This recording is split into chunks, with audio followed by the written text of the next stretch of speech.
नमस्कार दोस्तों, welcome to my YouTube channel. आज मैं आप सभी लोगों को जीके में बौद्ध धर्म के बारे में बताऊंगी। देखिए दोस्तों, आज का हमारा टॉपिक इतिहास से संबंधित है और मैं इसमें आप सभी लोगों को आज बौद्ध धर्म के बारे में बताऊंगी। तो देखिए दोस्तों, बौद्ध धर्म से संबंधित हर कंपटीशन की परीक्षाओं में क्वेश्चन पूछे जाते हैं, तो आप लोग हमारे इस वीडियो को देख लीजिए। तो देखिए दोस्तों, हमारा पहला हेडिंग क्या रहेगा? संस्थापक। हम आप लोग को बताएंगे कि बौद्ध धर्म की संस्थापक क्या कौन थे। तो देखिए दोस्तों, पहला हेडिंग आप डालेंगे संस्थापक, तो इसमें लिखेंगे महात्मा बुद्ध ने बौद्ध धर्म की स्थापना की थी। महात्मा बुद्ध ने बौद्ध धर्म की स्थापना की थी। यदि क्वेश्चन पूछे कि बौद्ध धर्म के संस्थापक कौन थे, तो आप लोग बताएंगे महात्मा बुद्ध बौद्ध धर्म के संस्थापक थे। महात्मा बुद्ध ने बौद्ध धर्म की स्थापना की थी, तो बौद्ध धर्म के संस्थापक महात्मा बुद्ध हो जाएंगे। फिर देखिए दोस्तों, कभी कभी क्वेश्चन में पूछ लेता है कि बुद्ध शब्द का अर्थ क्या होता है। तो देखिए दोस्तों, बुद्ध का अर्थ होता है प्रकाशमान या जागृत। बुद्ध का अर्थ होता है प्रकाशमान या जागृत, जिसको हम कह सकते हैं कि एक ज्ञान संपन्न व्यक्ति। प्रकाशमान या जागृत, जिसको हम कह सकते हैं एक ज्ञान संपन्न व्यक्ति। तो बुद्ध का अर्थ हो जाएगा एक ज्ञान संपन्न व्यक्ति या प्रकाशमान या जागृत हो जाएगा। फिर देखिए दोस्तों, आगे आगे क्या है कि महात्मा बुद्ध को लाइट ऑफ एशिया यानी कि एशिया की रोशनी कहते हैं। देखिए दोस्तों, यदि क्वेश्चन में हमारा दे दिया कि एशिया की रोशनी किसको कहते हैं, तो एशिया की रोशनी महात्मा बुद्ध को कहते हैं। महात्मा बुद्ध का एक अन्य नाम है, इन्हें एशिया की रोशनी भी कहा जाता है। महात्मा बुद्ध को एशिया की रोशनी यानी कि लाइट ऑफ एशिया कहते हैं, तथा इनके बचपन का नाम सिद्धार्थ था। महात्मा बुद्ध के बचपन का नाम सिद्धार्थ था। देखिए दोस्तों, जब भी क्वेश्चन में पूछे कि महात्मा बुद्ध के बचपन का नाम क्या था, तो आप लोग बताएंगे कि महात्मा बुद्ध के बचपन का नाम सिद्धार्थ था। महात्मा बुद्ध के बचपन का नाम सिद्धार्थ था और महात्मा बुद्ध को लाइट ऑफ एशिया यानी कि एशिया की रोशनी कहते हैं। महात्मा बुद्ध को लाइट ऑफ एशिया यानी कि एशिया की रोशनी कहते हैं। महात्मा बुद्ध को लाइट ऑफ एशिया यानी कि एशिया की रोशनी कहते हैं और इनके बचपन का नाम सिद्धार्थ था। महात्मा बुद्ध के बचपन का नाम सिद्धार्थ था। फिर देखिए दोस्तों, आगे हम हेडिंग डालेंगे जन्म। अब हम आप लोग को बताएंगे कि इनका जन्म कब और कहाँ पे हुआ था। तो देखिए दोस्तों, महात्मा बुद्ध का जन्म 563 ईसा पूर्व, बीसी का मतलब हो जाएगा ईसा पूर्व। तो महात्मा बुद्ध का जन्म 563 ईसा पूर्व में लुम्बिनी गांव नेपाल में हुआ था। लुम्बिनी गांव में नेपाल में हुआ था। नेपाल राज्य है और लुम्बिनी नामक गांव में हुआ था।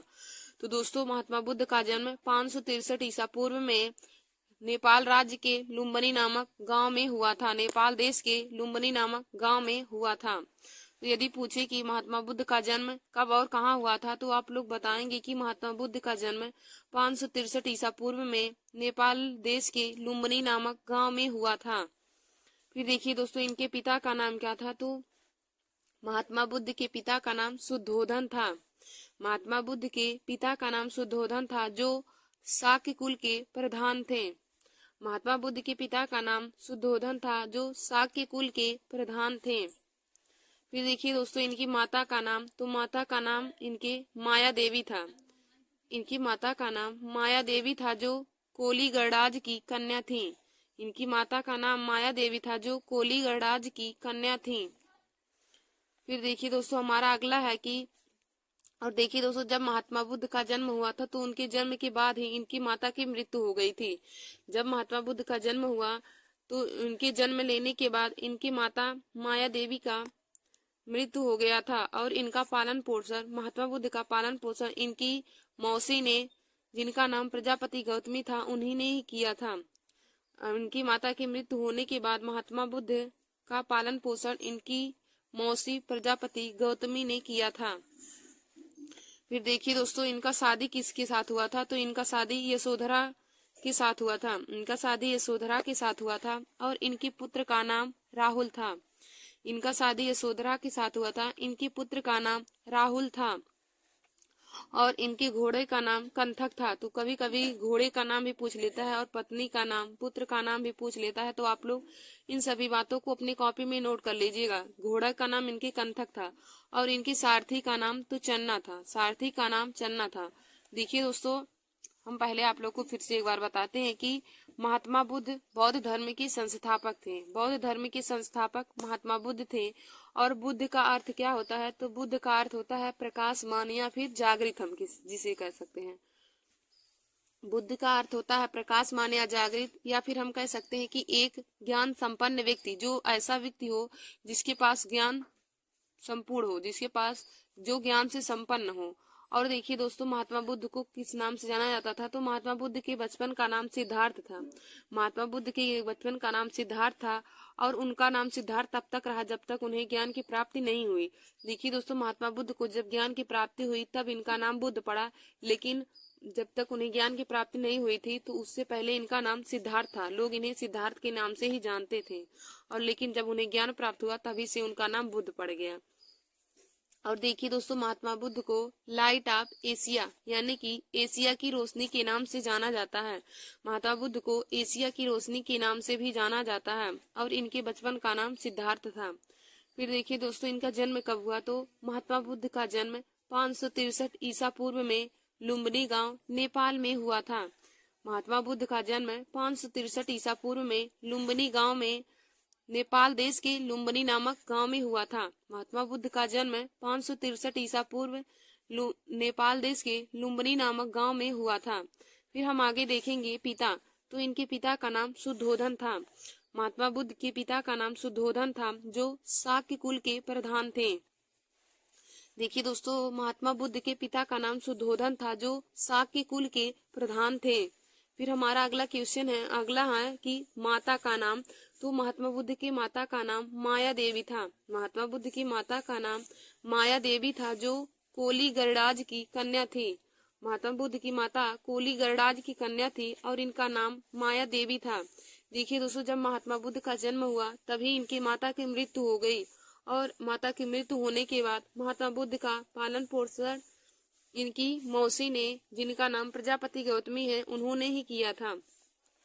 जब महात्मा बुद्ध का जन्म हुआ तो इनके माता की मृत्यु हो गई, तो इनका पालन पोषण इनकी मौसी प्रजापति गौतमी ने किया था। फिर देखिए दोस्तों, महात्मा बुद्ध का विवाह किनके साथ हुआ था? तो महात्मा बुद्ध का विवाह यशोधरा के साथ हुआ था, और इनके पुत्र का नाम राहुल था, और घोड़े का नाम कंथक, और इनका सारथी चन्ना था।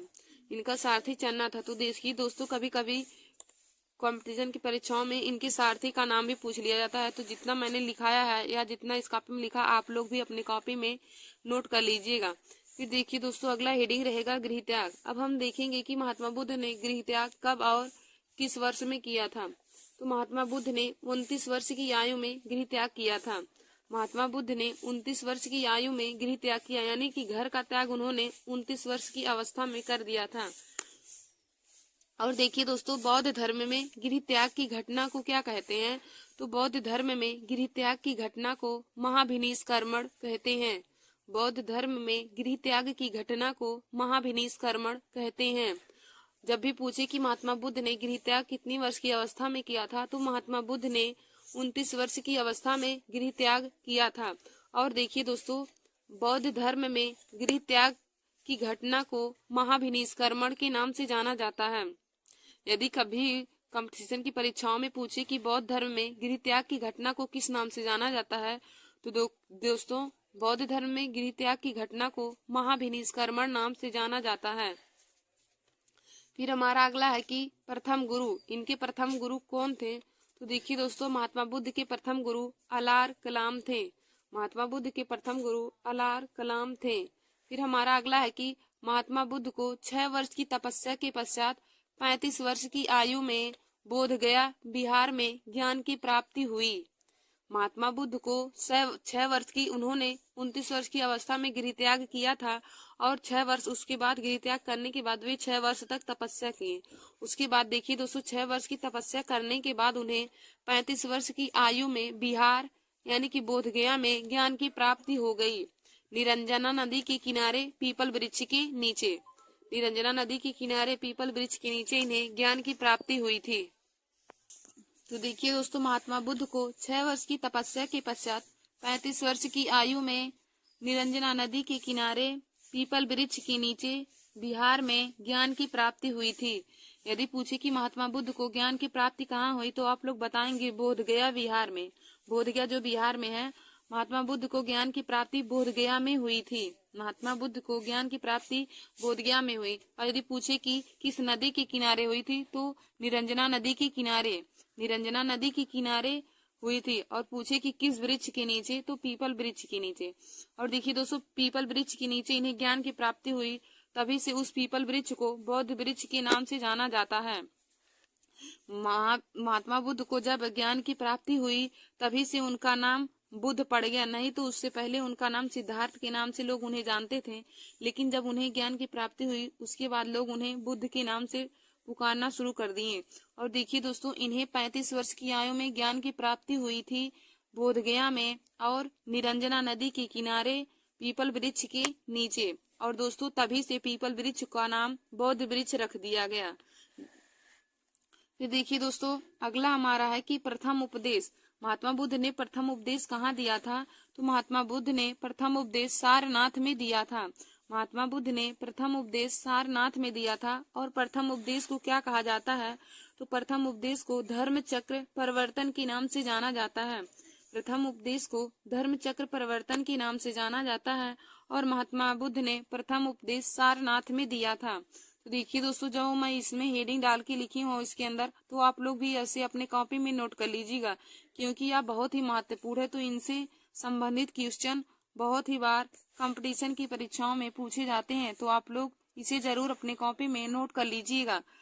फिर देखिए दोस्तों, हम अगला देखेंगे कि सबसे ज्यादा उपदेश इन्होंने सबसे ज्यादा उपदेश कहाँ दिया था? तो महात्मा बुद्ध ने सबसे ज्यादा उपदेश कौशल देश की राजधानी श्रावस्ती में दिया था। महात्मा बुद्ध ने सबसे ज्यादा उपदेश कौशल की राजधानी श्रावस्ती में दिया था। फिर इन्होंने अंतिम उपदेश कहाँ दिया? तो देखिए दोस्तों, इन्होंने अंतिम उपदेश कुशीनगर यानी कि कुशीनारा में सुभद्र को दिया था। कुशीनगर में सुभद्र को दिया था। महात्मा बुद्ध ने अंतिम उपदेश कुशीनगर में सुभद्र को दिया था। इन्होंने अपना प्रथम उपदेश सारनाथ में दिया था। और प्रथम उपदेश को धर्म चक्र परिवर्तन के नाम से जाना जाता है। और सबसे ज्यादा उपदेश इन्होंने कौशल की राजधानी श्रावस्ती में दिया था। महात्मा बुद्ध ने सबसे ज्यादा उपदेश कौशल देश की राजधानी श्रावस्ती में दिया था। और इनका अंतिम उपदेश, तो इन्होंने अंतिम उपदेश कुशीनगर में दिया था। फिर देखिए दोस्तों, धर्म प्रचार प्रसार का केंद्र, इनके धर्म प्रचार प्रसार का केंद्र क्या था? तो देखिए दोस्तों, इनके धर्म प्रचार प्रसार का केंद्र मगध था। फिर हमारा अगला है कि उपदेश की भाषा, यानी कि महात्मा बुद्ध के उपदेश की भाषा कौन सी थी? तो दोस्तों, इनके उपदेश की भाषा पाली थी। महात्मा बुद्ध के उपदेश की भाषा पाली थी। फिर हमारा अगला है कि प्रिय शिष्य, इनके प्रिय शिष्य कौन कौन थे? तो इनके प्रिय शिष्य आनंद एवं उपाली थे। महात्मा बुद्ध के प्रिय शिष्य आनंद एवं उपाली थे। फिर हमारा अगला है कि प्रथम शिष्य, तो देखिए दोस्तों, महात्मा बुद्ध के प्रथम शिष्य तपस्वी एवं भल्लिक थे। महात्मा बुद्ध के प्रथम शिष्य तपस्वी एवं भल्लिक थे। फिर हमारा अगला है कि मृत्यु, इनकी मृत्यु कब हुई थी? तो देखिए दोस्तों, महात्मा बुद्ध की मृत्यु कब हुई थी? तो महात्मा बुद्ध की मृत्यु 483 ईसा पूर्व कुशीनारा में हुआ था। महात्मा बुद्ध की मृत्यु 483 ईसा पूर्व कुशीनारा में हुआ था।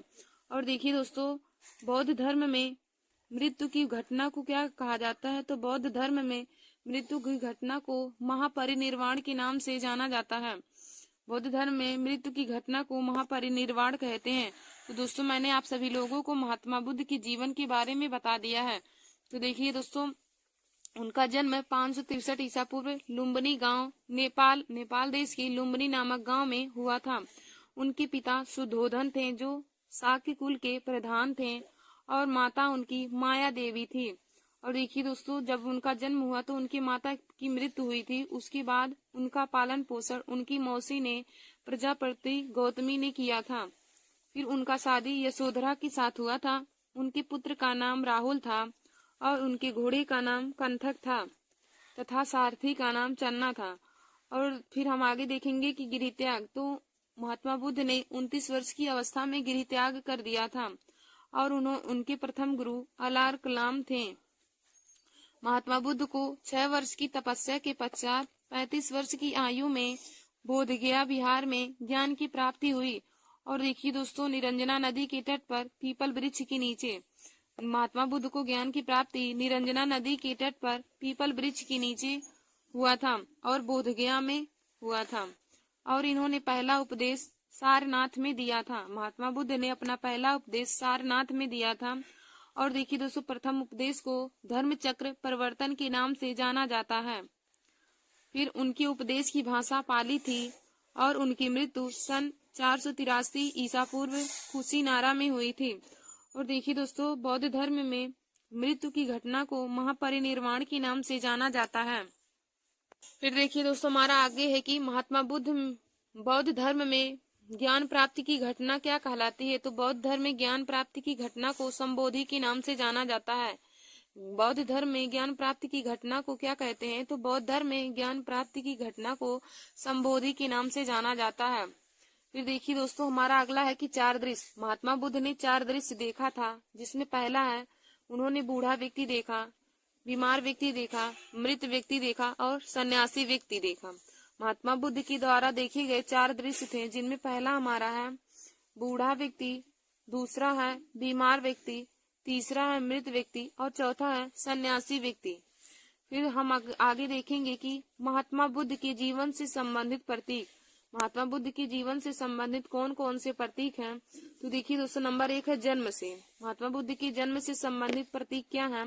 तो उनके जन्म से संबंधित प्रतीक कमल व सांड है। महात्मा बुद्ध के जन्म से संबंधित प्रतीक कमल व सांड है।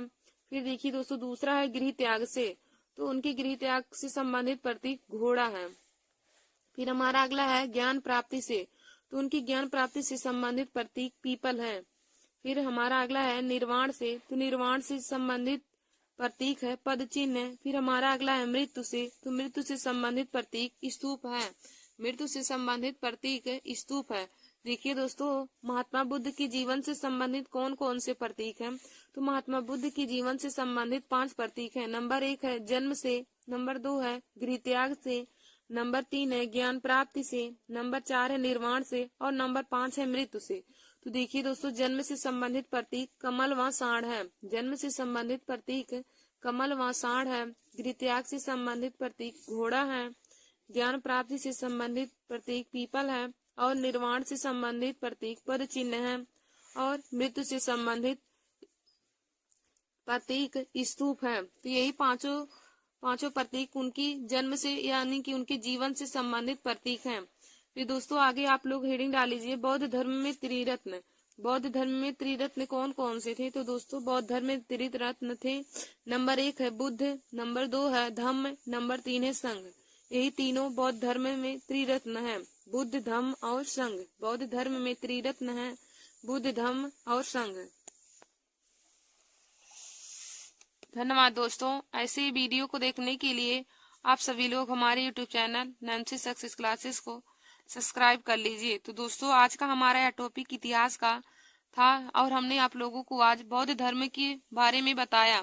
तो आप लोग इसे अपनी कॉपी में जरूर नोट कर लीजिएगा, क्योंकि महात्मा बुद्ध से संबंधित क्वेश्चन हर कंपटीशन की परीक्षाओं में पूछे जाते हैं। धन्यवाद दोस्तों।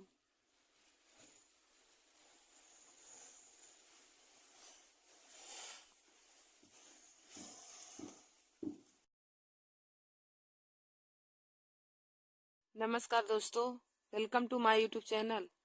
आज मैं आप सभी लोगों के लिए जीके में महत्वपूर्ण टॉपिक लेकर आए हूँ। तो देखिए दोस्तों, आज का हमारा यह टॉपिक है कि सौर मंडल से संबंधित प्रश्न। आज मैं आप सभी लोगों को सौर मंडल से संबंधित प्रश्न को सॉल्व कराऊंगी। तो देखिए दोस्तों, यह हर कंपटीशन की परीक्षाओं में पूछे जाते हैं।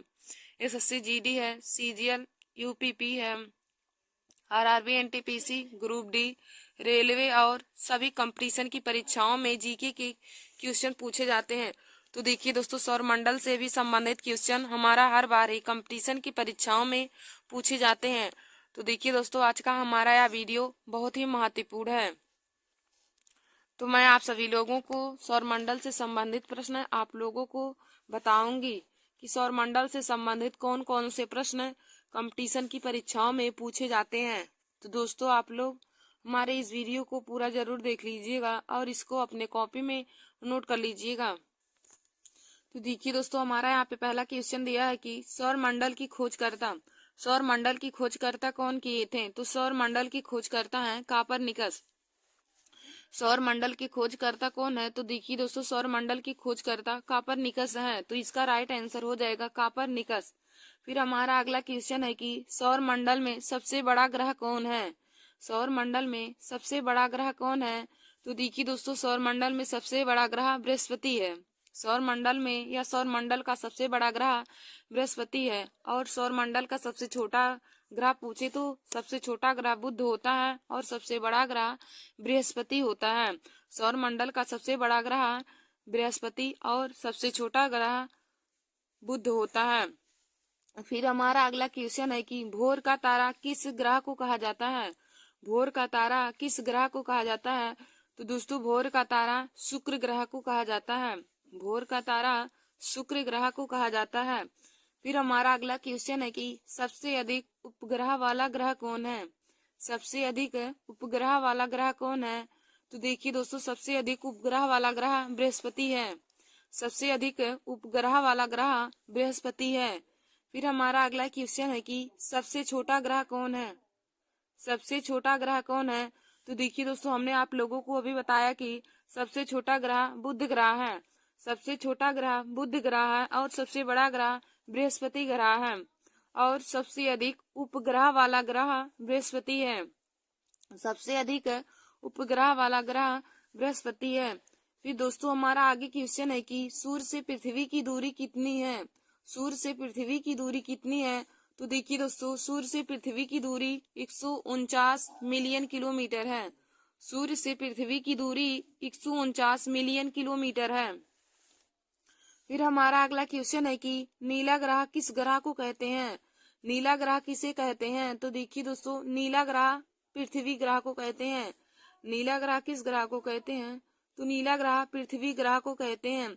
और दोस्तों, हमारा अगला क्वेश्चन है कि बिना उपग्रह वाला ग्रह कौन सा है?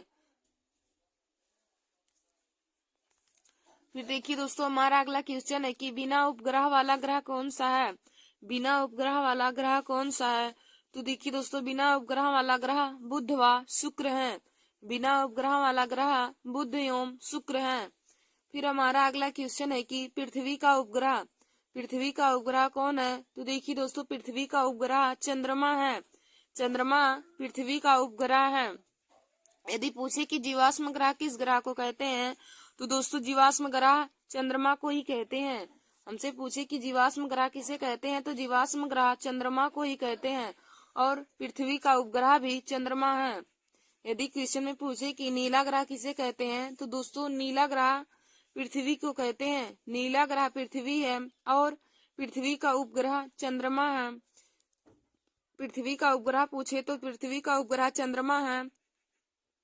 और यदि पूछे कि जीवाश्म ग्रह किसे कहते हैं? तो आप लोग बताएंगे जीवाश्म ग्रह चंद्रमा को कहते हैं।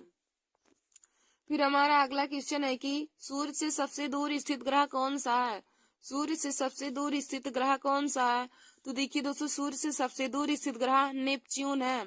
सूर्य से सबसे दूर स्थित ग्रह कौन सा है? तो सूर्य से सबसे दूर स्थित ग्रह नेपच्यून ग्रह है। फिर हमारा अगला है कि लाल ग्रह किस ग्रह को कहते हैं? लाल ग्रह किस ग्रह को कहते हैं या लाल ग्रह के नाम से किस ग्रह को जाना जाता है? तो देखिए दोस्तों, लाल ग्रह मंगल ग्रह को कहा जाता है। लाल ग्रह मंगल ग्रह को कहते हैं। तो इसका राइट आंसर हो जाएगा मंगल ग्रह। लाल ग्रह मंगल ग्रह को कहा जाता है। फिर हमारा अगला क्वेश्चन है कि पृथ्वी की बहन किस ग्रह को कहते हैं? पृथ्वी की बहन किस ग्रह को कहते हैं? तो देखिए दोस्तों, पृथ्वी की बहन शुक्र ग्रह को कहते हैं।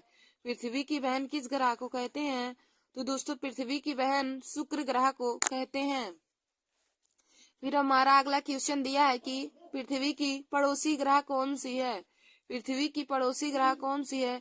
तो देखिए दोस्तों, पृथ्वी की पड़ोसी ग्रह दो हैं। नंबर 1 शुक्र ग्रह है, नंबर 2 मंगल ग्रह है। पृथ्वी की पड़ोसी ग्रह कौन कौन सी है? तो दोस्तों, पृथ्वी की पड़ोसी ग्रह 2 हैं। नंबर 1 हमारा शुक्र ग्रह है, नंबर 2 मंगल ग्रह है। तो पृथ्वी की पड़ोसी ग्रह 2 हो जाएंगी, शुक्र ग्रह और मंगल ग्रह। फिर हमारा अगला क्वेश्चन दिया है कि मध्य रात्रि का सूर्य किस ग्रह को कहते हैं? मध्य रात्रि का सूर्य किस ग्रह को कहते हैं? तो देखिए दोस्तों, मध्य रात्रि का सूर्य नार्वे ग्रह को कहते हैं। मध्य रात्रि का सूर्य किस ग्रह को कहते हैं? तो मध्य रात्रि का सूर्य नार्वे ग्रह को कहते हैं। तो इसका राइट आंसर हो जाएगा नार्वे। फिर देखिए दोस्तों, हमारा आगे क्वेश्चन दिया है, सर्वाधिक ठंडा ग्रह किस ग्रह को कहते हैं? सर्वाधिक ठंडा ग्रह किस ग्रह को कहते हैं? तो देखिए दोस्तों, वरुण ग्रह को सबसे अधिक ठंडा ग्रह के नाम से जाना जाता है। सबसे ठंडा ग्रह वरुण ग्रह है। सबसे अधिक ठंडा ग्रह वरुण ग्रह है। फिर हमारा अगला क्वेश्चन है कि सबसे गर्म ग्रह कौन सा है? सबसे गर्म ग्रह कौन सा है? तो देखिए दोस्तों, सबसे गर्म ग्रह शुक्र ग्रह है। सबसे ठंडा ग्रह वरुण ग्रह है और सबसे गर्म ग्रह शुक्र ग्रह है। फिर हमारा अगला क्वेश्चन है कि लेटा हुआ ग्रह कौन सा है? लेटा हुआ ग्रह कौन सा है? तो देखिए दोस्तों, लेटा हुआ ग्रह अरुण यानी कि यूरेनस है, जिसको इंग्लिश में यूरेनस कहते हैं, अरुण। तो लेटा हुआ ग्रह अरुण ग्रह है। देखिए दोस्तों, जब भी पूछे कि मध्य रात्रि का सूर्य किस ग्रह को कहते हैं, मध्य रात्रि का सूर्य किस ग्रह को कहते हैं, तो दोस्तों मध्य रात्रि का सूर्य नार्वे ग्रह को कहते हैं। फिर हमारा यदि पूछे कि सर्वाधिक ठंडा ग्रह कौन सा है, तो आप लोग बताएंगे सर्वाधिक ठंडा ग्रह वरुण ग्रह है। सर्वाधिक ठंडा ग्रह कौन सा ग्रह है? तो आप बताएंगे कि सर्वाधिक ठंडा ग्रह वरुण ग्रह है। फिर यदि पूछे कि सबसे गर्म ग्रह कौन सा है, तो दोस्तों सबसे गर्म ग्रह शुक्र ग्रह है। पूछे कि सबसे गर्म ग्रह कौन सा है, तो दोस्तों सबसे गर्म ग्रह शुक्र ग्रह है। फिर हमारा अगला है कि लेटा हुआ ग्रह कौन सा है, तो दोस्तों लेटा हुआ ग्रह अरुण, जिसको इंग्लिश में यूरेनस कहते हैं। फिर देखिए दोस्तों, आइए हम आगे आप सभी लोगों को ग्रह के बारे में बताते हैं कि ग्रह किसे कहते हैं। तो आप लोग हेडिंग डालेंगे ग्रह यानी कि जिसको इंग्लिश में प्लेनेट्स कहते हैं। तो ग्रह वह खगोलीय पिंड है। ग्रह वह खगोलीय पिंड है यानी कि हम आप लोगों को ग्रह के बारे में अध्ययन बताएंगे, ग्रह की परिभाषा बताएंगे और ग्रह के बारे में बताएंगे उसकी स्थिति कैसी है, वह किसके चारों तरफ चक्कर लगाता है और उसके चारों तरफ चक्कर कौन लगाता है, उन सभी के बारे में मैं आगे आप लोगों को बताऊंगी। तो दोस्तों आप लोग पहले हेडिंग डाल लीजिए ग्रह यानी कि प्लेनेट्स। तो इसमें लिखेंगे ग्रह वह खगोलीय पिंड है। ग्रह वह खगोलीय पिंड है नंबर 1 जो सूर्य के चारों ओर परिक्रमा करता है। ग्रह वह खगोलीय पिंड है जो सूर्य के चारों ओर परिक्रमा करता है। नंबर दूसरा लिखेंगे जो अपने अक्ष पर घूर्णन करता है। घूर्णन का मतलब हो जाएगा परिभ्रमण, यानी कि अपने अक्ष पर घूमता है। तीसरा हो जाएगा जिनकी गुरुत्वाकर्षण शक्ति होती है।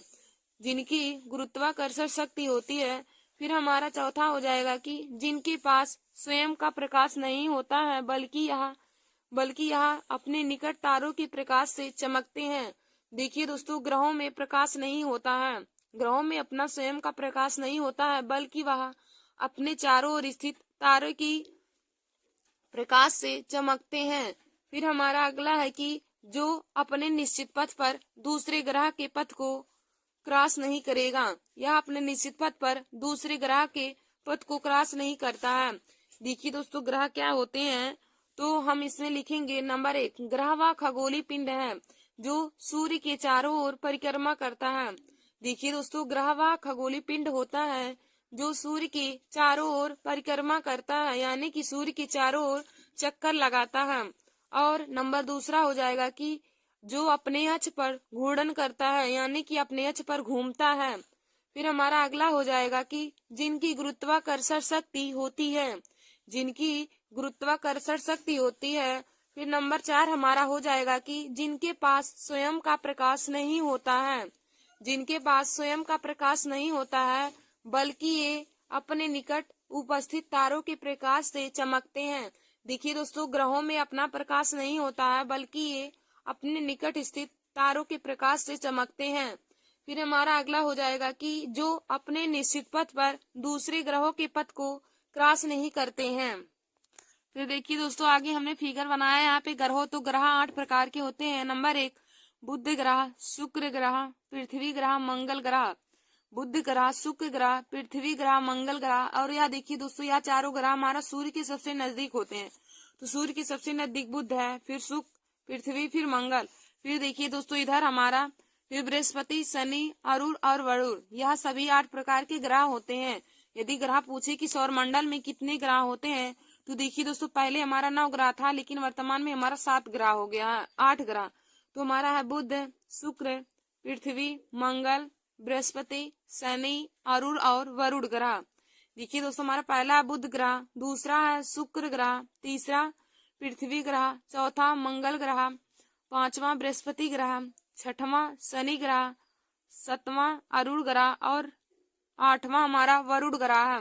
और देखिए दोस्तों, यदि हमसे आंतरिक ग्रह पूछे कि आंतरिक ग्रह कितने प्रकार के होते हैं, तो आंतरिक ग्रह 4 प्रकार के हैं। और आंतरिक ग्रह कौन कौन से हैं चारों, तो हमारा बुध ग्रह, शुक्र ग्रह, पृथ्वी ग्रह और मंगल ग्रह, यह चारों ग्रह हमारे आंतरिक ग्रह हैं, यानी कि पार्थिव ग्रह।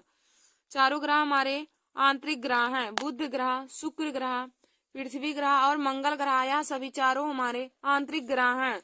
और दोस्तों देखिए, बाह्य ग्रह कौन कौन से, तो बाह्य ग्रह हैं बृहस्पति ग्रह, शनि ग्रह, अरुण ग्रह और वरुण ग्रह।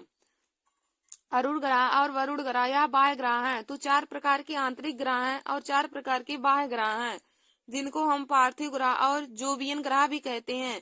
तो आंतरिक ग्रह को पार्थिव ग्रह के नाम से जाना जाता है और बाह्य ग्रह को जोवियन ग्रह के नाम से जाना जाता है। देखिए दोस्तों, हमारे 4 प्रकार के आंतरिक ग्रह हैं और 4 हमारे बाह्य ग्रह हैं। तो आंतरिक ग्रह में है नंबर 1 बुध ग्रह, नंबर 2 शुक्र ग्रह, नंबर 3 पृथ्वी ग्रह, नंबर 4 मंगल ग्रह है। और देखिए दोस्तों, बाह्य ग्रह में हमारे चारों कौन कौन से हैं, तो बाह्य ग्रह में हमारा पहला है बृहस्पति ग्रह, दूसरा है हमारा शनि ग्रह, तीसरा हमारा अरुण ग्रह है और चौथा हमारा वरुण ग्रह है। तो आंतरिक ग्रह को पार्थिव ग्रह और बाह्य ग्रह को जोवियन ग्रह के नाम से भी जाना जाता है। तो आइए दोस्तों, हम आप लोगों को आंतरिक ग्रह और बाह्य ग्रह में क्या अंतर है उसको बताएंगे। तो आप लोग हेडिंग डाल लीजिए, एक तरफ आंतरिक ग्रह या पार्थिव ग्रह और दूसरी तरफ हेडिंग डाल लेंगे जोवियन ग्रह या फिर बाह्य ग्रह। तो कॉलम बना के आप लोग इसमें लिखेंगे। तो पहले लिखेंगे आंतरिक ग्रह में, तो इसमें लिखेंगे नंबर 1, यह ग्रह सूर्य के नजदीक हो, यह ग्रह सूर्य के नजदीक है। तो देखिए दोस्तों, हम जोवियन ग्रह में लिखेंगे कि यह ग्रह सूर्य के दूर स्थित होते हैं। आंतरिक ग्रह हमारे जो होते हैं 4 प्रकार के, बुध ग्रह, शुक्र ग्रह, पृथ्वी ग्रह और मंगल ग्रह, तो यह ग्रह हमारे चारों या सूर्य के नजदीक होते हैं। और जोवियन ग्रह जो हमारे बाह्य ग्रह हैं, यह सूर्य से दूर स्थित होते हैं। फिर हम नंबर 2 लिखेंगे आंतरिक ग्रह में कि इन ग्रहों का तापमान अधिक होता है, इन ग्रहों का तापमान अधिक होता है। देखिए दोस्तों, जो भी ग्रह सूर्य के नजदीक होंगे तो उनका तापमान आप लोग जानते हैं तापमान अधिक रहेगा। जो भी व्यक्ति या फिर ग्रह सूर्य के स्थित होंगे तो सूर्य का तापमान अधिक होता है, तो इसलिए ग्रहों का तापमान भी अधिक हो जाता है। तो हम लिखेंगे दूसरा नंबर की इन ग्रहों का तापमान अधिक होता है। फिर हम जोवियन ग्रह में लिखेंगे कि इन ग्रहों का तापमान कम होता है, आंतरिक ग्रह की तुलना में इन ग्रहों का तापमान कम होता है।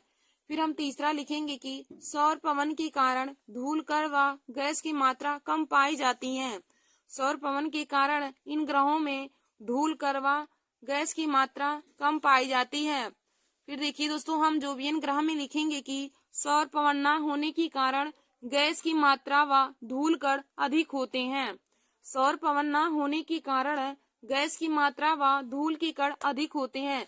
देखिए दोस्तों, आंतरिक ग्रह में गैस सौर पवन होने के कारण धूल कण व गैस की मात्रा कम होती है, जबकि जोवियन ग्रह यानी कि वरुण ग्रह में, बाह्य ग्रह में सौर पवन न होने के कारण इसमें गैस की मात्रा अधिक होती है व धूल के कण भी अधिक होते हैं। तो दोस्तों, जब भी आपसे पूछे कि आंतरिक ग्रह यानी कि पार्थिव ग्रह कौन कौन से हैं, तो आप लोग बताएंगे बुध ग्रह, शुक्र ग्रह, पृथ्वी ग्रह और मंगल ग्रह, यह चारों हमारे आंतरिक ग्रह यानी कि पार्थिव ग्रह हैं। और हमसे जब भी पूछे कि बाह्य ग्रह यानी कि जोवियन ग्रह कौन कौन से हैं, तो आप लोग बताएंगे बृहस्पति ग्रह, शनि ग्रह, अरुण ग्रह और वरुण ग्रह हमारे बाह्य ग्रह यानी कि जोवियन ग्रह हैं। तो 4 प्रकार के हमारे आंतरिक ग्रह होते हैं और 4 प्रकार के हमारे बाह्य ग्रह होते हैं। और दोस्तों, मैंने आप सभी लोगों को इन दोनों में अंतर भी बता दिया है। तो दोस्तों, जितना मैंने आज आप सभी लोगों को क्वेश्चन बताया है और ग्रह के बारे में बताया है और आंतरिक और बाह्य ग्रह के बारे में अंतर और उसके बारे में बताया है, तो आप सब लोग उसको अपने कॉपी में जरूर नोट कर लीजिए। धन्यवाद दोस्तों। ऐसे हमारे वीडियो को देखने के लिए आप सभी लोग हमारे YouTube channel Nancy Success classes को सब्सक्राइब कर लीजिए और अपने दोस्तों में शेयर करना ना भूलिए। धन्यवाद दोस्तों।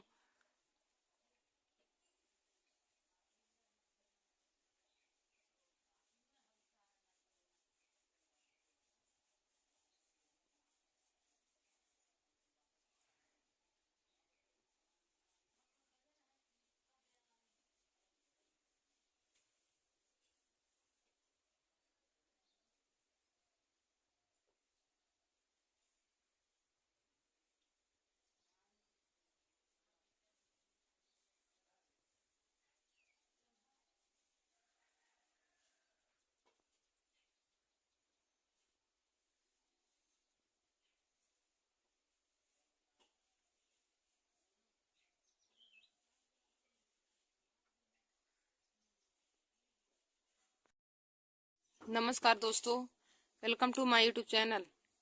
आज मैं जीके में एक महत्वपूर्ण टॉपिक लेकर आए हूँ। तो देखिए दोस्तों, आज का हमारा टॉपिक है वैज्ञानिक नाम। आज मैं आप सभी लोगों को वैज्ञानिक नाम बताऊंगी। तो देखिए दोस्तों, जीके में हमारा आज का टॉपिक है साइंटिफिक नेम। तो हम आज आप सभी लोगों को मनुष्य, मेढक और सभी लोगों का साइंटिफिक नेम बताएंगे कि किसका वैज्ञानिक नाम क्या होता है। तो देखिए दोस्तों, जीके में यह बहुत ही महत्वपूर्ण टॉपिक है। और देखिए दोस्तों, यह साइंस के लिए, स्टूडेंट के लिए भी बहुत ही महत्वपूर्ण है। क्लास 10th और 12th की विद्यार्थियों के सब्जेक्ट में भी दोस्तों वैज्ञानिक नाम पूछा जाता है। तो आप लोग हमारे इस वीडियो को जरूर देख लीजिए। तो देखिए दोस्तों, हमारा यहाँ पे पहला दिया है मनुष्य का। तो देखिए दोस्तों, मनुष्य का वैज्ञानिक नाम होता है होमो सेपियंस। मनुष्य का वैज्ञानिक नाम हो जाएगा होमो सेपियंस। फिर हमारा दूसरा है मेढक का। तो देखिए दोस्तों, मेढक का वैज्ञानिक नाम हो जाएगा राना टिग्रीना। मेढक का वैज्ञानिक नाम हो जाएगा राना टिग्रीना। मनुष्य का वैज्ञानिक नाम होता है होमो सेपियंस। मनुष्य का वैज्ञानिक नाम हो जाएगा होमो सेपियंस। फिर हमारा अगला है मेढक। तो देखिए दोस्तों, मेढक का वैज्ञानिक नाम होता है राना टिग्रीना। फिर हमारा अगला दिया है बिल्ली। तो देखिए दोस्तों, बिल्ली का वैज्ञानिक नाम क्या हो जाएगा? Felis domestica. बिल्ली का वैज्ञानिक नाम होता है फेलिस डोमेस्टिका। फिर हमारा अगला है गाय। तो गाय का वैज्ञानिक नाम हो जाएगा बांस इंडिका। बांस इंडिकस। गाय का वैज्ञानिक नाम हो जाएगा बांस। तो दोस्तों, गाय का वैज्ञानिक नाम हो जाएगा बांस इंडिकस। फिर हमारा अगला है भैंस का। दोस्तों, हमारा अगला है भैंस का। तो भैंस का वैज्ञानिक नाम हो जाएगा बुबालस बुबालिस। भैंस का वैज्ञानिक नाम हो जाएगा बुबालस बुबालिस। देखिए दोस्तों, गाय का वैज्ञानिक नाम होता है बांस इंडिकस और भैंस का वैज्ञानिक नाम हो जाएगा बुबालस बुबालिस। फिर हमारा अगला दिया है बैल का। फिर हमारा अगला है बैल का। तो दोस्तों, बैल का वैज्ञानिक नाम हो जाएगा बांस। बैल का वैज्ञानिक नाम हो जाएगा बांस प्रीमीजीनियस टारस। बैल का वैज्ञानिक नाम हो जाएगा बांस प्रीमीजीनियस टारस। देखिए दोस्तों, गाय का वैज्ञानिक नाम बांस इंडिकस होता है। बैल का वैज्ञानिक नाम बांस प्रीमीजीनियस टारस और भैंस का वैज्ञानिक नाम होता है बुबालस बुबालिस। फिर हमारा अगला दिया है भेड़ का। तो भेड़ का वैज्ञानिक नाम हो जाएगा ओविज अराइज। भेड़ का वैज्ञानिक नाम हो जाएगा ओविज अराइज। तो हमारा अगला दिया है सुअर। तो सुअर का वैज्ञानिक नाम हो जाएगा सुस स्प्रोका डोमेस्टिका। सुअर का वैज्ञानिक नाम हो जाएगा सुस स्प्रोका डोमेस्टिका। और हमारा भेड़ का वैज्ञानिक नाम होता है ओवीज अराइज। भेड़ का वैज्ञानिक नाम हो जाएगा ओवीज अराइज और सुअर का वैज्ञानिक नाम हो जाएगा सुस स्प्रोका डोमेस्टिका। फिर देखिए दोस्तों, हमारा अगला दिया है शेर का वैज्ञानिक नाम। तो शेर का वैज्ञानिक नाम हो जाएगा पैंथरा लियो। शेर का वैज्ञानिक नाम होता है पैंथरा लियो। फिर हमारा अगला दिया है दोस्तों बकरी। तो देखिए दोस्तों, बकरी का वैज्ञानिक नाम हो जाएगा किप्टा हिटमस। बकरी का वैज्ञानिक नाम हो जाएगा किप्टा हिटमस। फिर हमारा अगला है चीता। चीता का वैज्ञानिक नाम हो जाएगा पैंथरा पार्डुस। चीता का वैज्ञानिक नाम हो जाएगा पैंथरा पार्डुस। देखिए दोस्तों, शेर का वैज्ञानिक नाम पैंथरा लियो होगा, जबकि चीता का वैज्ञानिक नाम पैंथरा पार्डुस। फिर हमारा अगला दिया है हिरण। तो हिरण का वैज्ञानिक नाम हो जाएगा सर्वस इलाफस। सर्वस इलाफस हिरण का वैज्ञानिक नाम हो जाएगा। फिर देखिए दोस्तों, हमारा अगला है ऊंट का। ऊंट का वैज्ञानिक नाम। तो ऊंट का वैज्ञानिक नाम क्या हो जाएगा? कैमिलस डोमेडेरियस। ऊंट का वैज्ञानिक नाम हो जाएगा कैमिलस डोमेडेरियस। फिर देखिए दोस्तों, हमारा अगला है लोमड़ी। तो लोमड़ी का वैज्ञानिक नाम हो जाएगा कैनिडे। लोमड़ी का वैज्ञानिक नाम हो जाएगा कैनिडे। फिर देखिए दोस्तों हमारा अगला है मक्खी। मक्खी पूछे या घरेलू मक्खी, तो दोनों का वैज्ञानिक नाम हो जाएगा मस्का डोमेस्टिका। घरेलू मच्छी का वैज्ञानिक नाम हो जाएगा, घरेलू मक्खी का दोस्तों मस्का डोमेस्टिका। फिर हमारा अगला है गुलाब। तो गुलाब का वैज्ञानिक नाम हो जाएगा रोजा इंडिका। गुलाब का वैज्ञानिक नाम हो जाएगा रोजा इंडिका। मक्खी का वैज्ञानिक नाम हो जाएगा मस्का डोमेस्टिका। मक्खी का वैज्ञानिक नाम हो जाएगा मस्का डोमेस्टिका। गुलाब का वैज्ञानिक नाम हो जाएगा रोजा इंडिका। देखिए दोस्तों यदि पूछे कि भारतीय पुष्प का वैज्ञानिक नाम क्या है, तो भारतीय पुष्प हमारा कमल होता है। कमल का वैज्ञानिक नाम होता है नीलम्बो न्यूसिफेरा गार्टन। और यदि गुलाब का वैज्ञानिक नाम पूछे तो दोस्तों गुलाब का वैज्ञानिक नाम हो जाएगा रोजा इंडिका। और घरेलू मक्खी का वैज्ञानिक नाम हो जाएगा मस्का डोमेस्टिका। फिर देखिए दोस्तों हमारा अगला है बाघ। तो बाघ का वैज्ञानिक नाम क्या हो जाएगा पैंथरा टाइग्रिस। बाघ का वैज्ञानिक नाम हो जाएगा पैंथरा टाइग्रिस। दोस्तों यदि हमें पूछे कि भारत के राष्ट्रीय पशु का वैज्ञानिक नाम बताइए, तो भारत का राष्ट्रीय पशु बाघ होता है, तो बाघ का वैज्ञानिक नाम होता है पैंथरा टाइग्रिस। फिर हमारा अगला है मोर। तो मोर का वैज्ञानिक नाम हो जाएगा प्राओक्रिस्टेटस। भारत के राष्ट्रीय पक्षी का वैज्ञानिक नाम बताइए, तो दोस्तों राष्ट्रीय पक्षी मोर है, तो मोर का वैज्ञानिक नाम हो जाएगा प्राओक्रिस्टेटस। फिर हमारा अगला दिया है कुत्ता। कुत्ता का वैज्ञानिक नाम क्या है, तो दोस्तों देखिए कुत्ता का वैज्ञानिक नाम होता है कैनीज फेमलियस। कैनीज फेमलियस कुत्ता का वैज्ञानिक नाम हो जाएगा। फिर दोस्तों हमारा अगला है हाथी का वैज्ञानिक नाम बताइए। तो देखिए दोस्तों हाथी का वैज्ञानिक नाम हो जाएगा एलिफास इंडिका। एलिफास इंडिका हाथी का वैज्ञानिक नाम हो जाएगा। तो देखिए दोस्तों हाथी का वैज्ञानिक नाम हो जाएगा एलिफास इंडिका। फिर हमारा अगला है घोड़ा। तो घोड़ा का वैज्ञानिक हो जाएगा इक्वस कैबेलस। इक्वस कैबेलस घोड़ा का वैज्ञानिक नाम हो जाएगा। देखिए दोस्तों कहीं कहीं पर घोड़े का वैज्ञानिक नाम इक्वस इक्वस दिया रहता है, तो दोनों सही रहेगा, इक्वस इक्वस या इक्वस कैबेलस दोनों हमारा सही हो जाएगा। फिर हमारा अगला है आम का वैज्ञानिक नाम। तो देखिए दोस्तों आम का वैज्ञानिक नाम होता है मैग्नीफेरा इंडिका। आम का वैज्ञानिक नाम हो जाएगा मैग्नीफेरा इंडिका।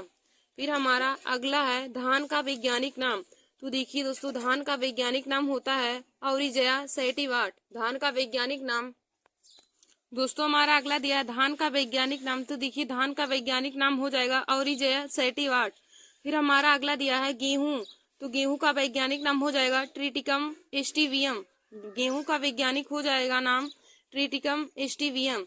देखिए दोस्तों धान का वैज्ञानिक नाम होता है ऑरिजया सेटिवाट और गेहूं का वैज्ञानिक नाम हो जाएगा ट्रिटिकम एस्टिवियम। फिर हमारा अगला दिया है मटर। तो मटर का देखिए दोस्तों वैज्ञानिक नाम हो जाएगा फिसम सेटिवियम। फिजम सेटिवम मटर का वैज्ञानिक नाम हो जाएगा।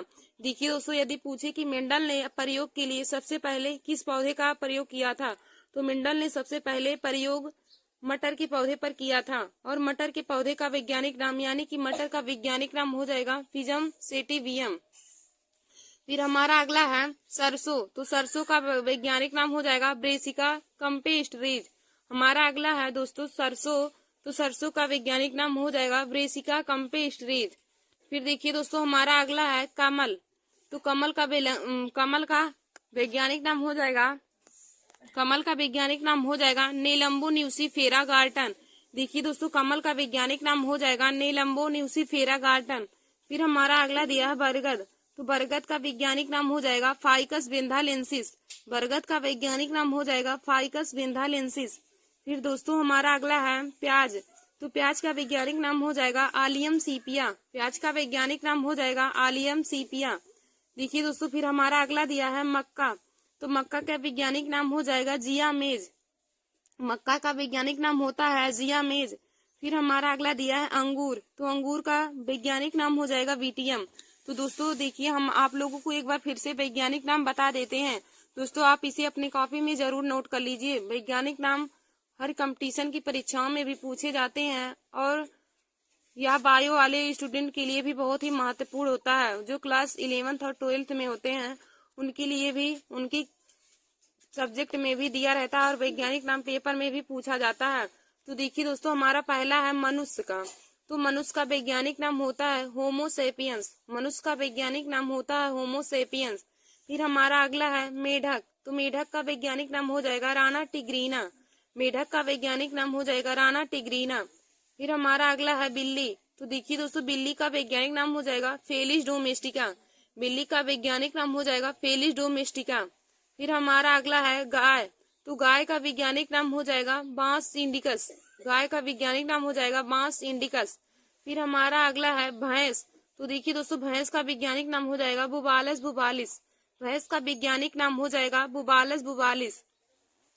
फिर हमारा अगला है बैल का।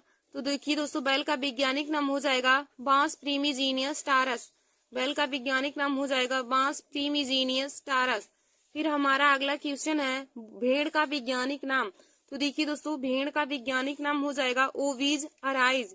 भेड़ का वैज्ञानिक नाम हो जाएगा ओविज अराइज। ये दोस्तों हमारा अगला है सुअर। तो सुअर का वैज्ञानिक नाम हो जाएगा सुसिस्प्रोका डोमेस्टिका। सुअर का वैज्ञानिक नाम हो जाएगा सुसिस्प्रोका डोमेस्टिका। फिर हमारा अगला है शेर।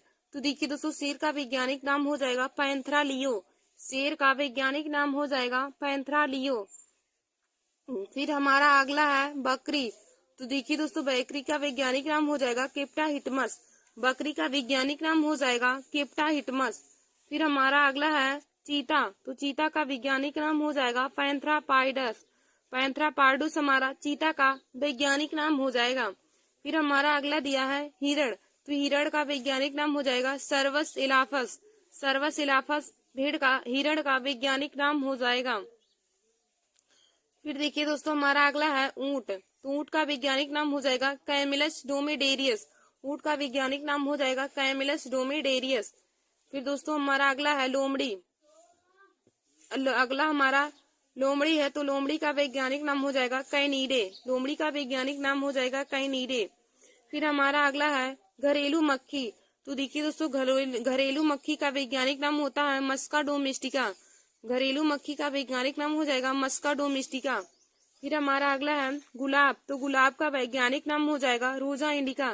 गुलाब का वैज्ञानिक नाम हो जाएगा रोजा इंडिका। फिर देखिए दोस्तों हमारा अगला है बाघ। तो बाघ का वैज्ञानिक नाम हो जाएगा पैंथरा टाइग्रिस। बाघ का वैज्ञानिक नाम हो जाएगा पैंथरा टाइग्रिस। फिर हमारा अगला है मोर। तो मोर का वैज्ञानिक नाम हो जाएगा प्राओक्रिस्टेटस। मोर का वैज्ञानिक नाम होता है प्राओक्रिस्टेटस। फिर देखिए दोस्तों हमारा अगला दिया है कुत्ता। तो कुत्ता का वैज्ञानिक नाम हो जाएगा कैनिस फेमिलियर्स। कुत्ता का वैज्ञानिक नाम हो जाएगा कैनिस फेमिलियर्स। फिर दोस्तों हमारा अगला है हाथी। तो हाथी का वैज्ञानिक नाम हो जाएगा एलिफास इंडिका। हाथी का वैज्ञानिक नाम हो जाएगा एलिफास इंडिका। फिर हमारा अगला क्वेश्चन है घोड़ा। तो घोड़ा का वैज्ञानिक नाम हो जाएगा इक्वस कैवेलस। घोड़ा का वैज्ञानिक नाम हो जाएगा इक्वस कैवेलस।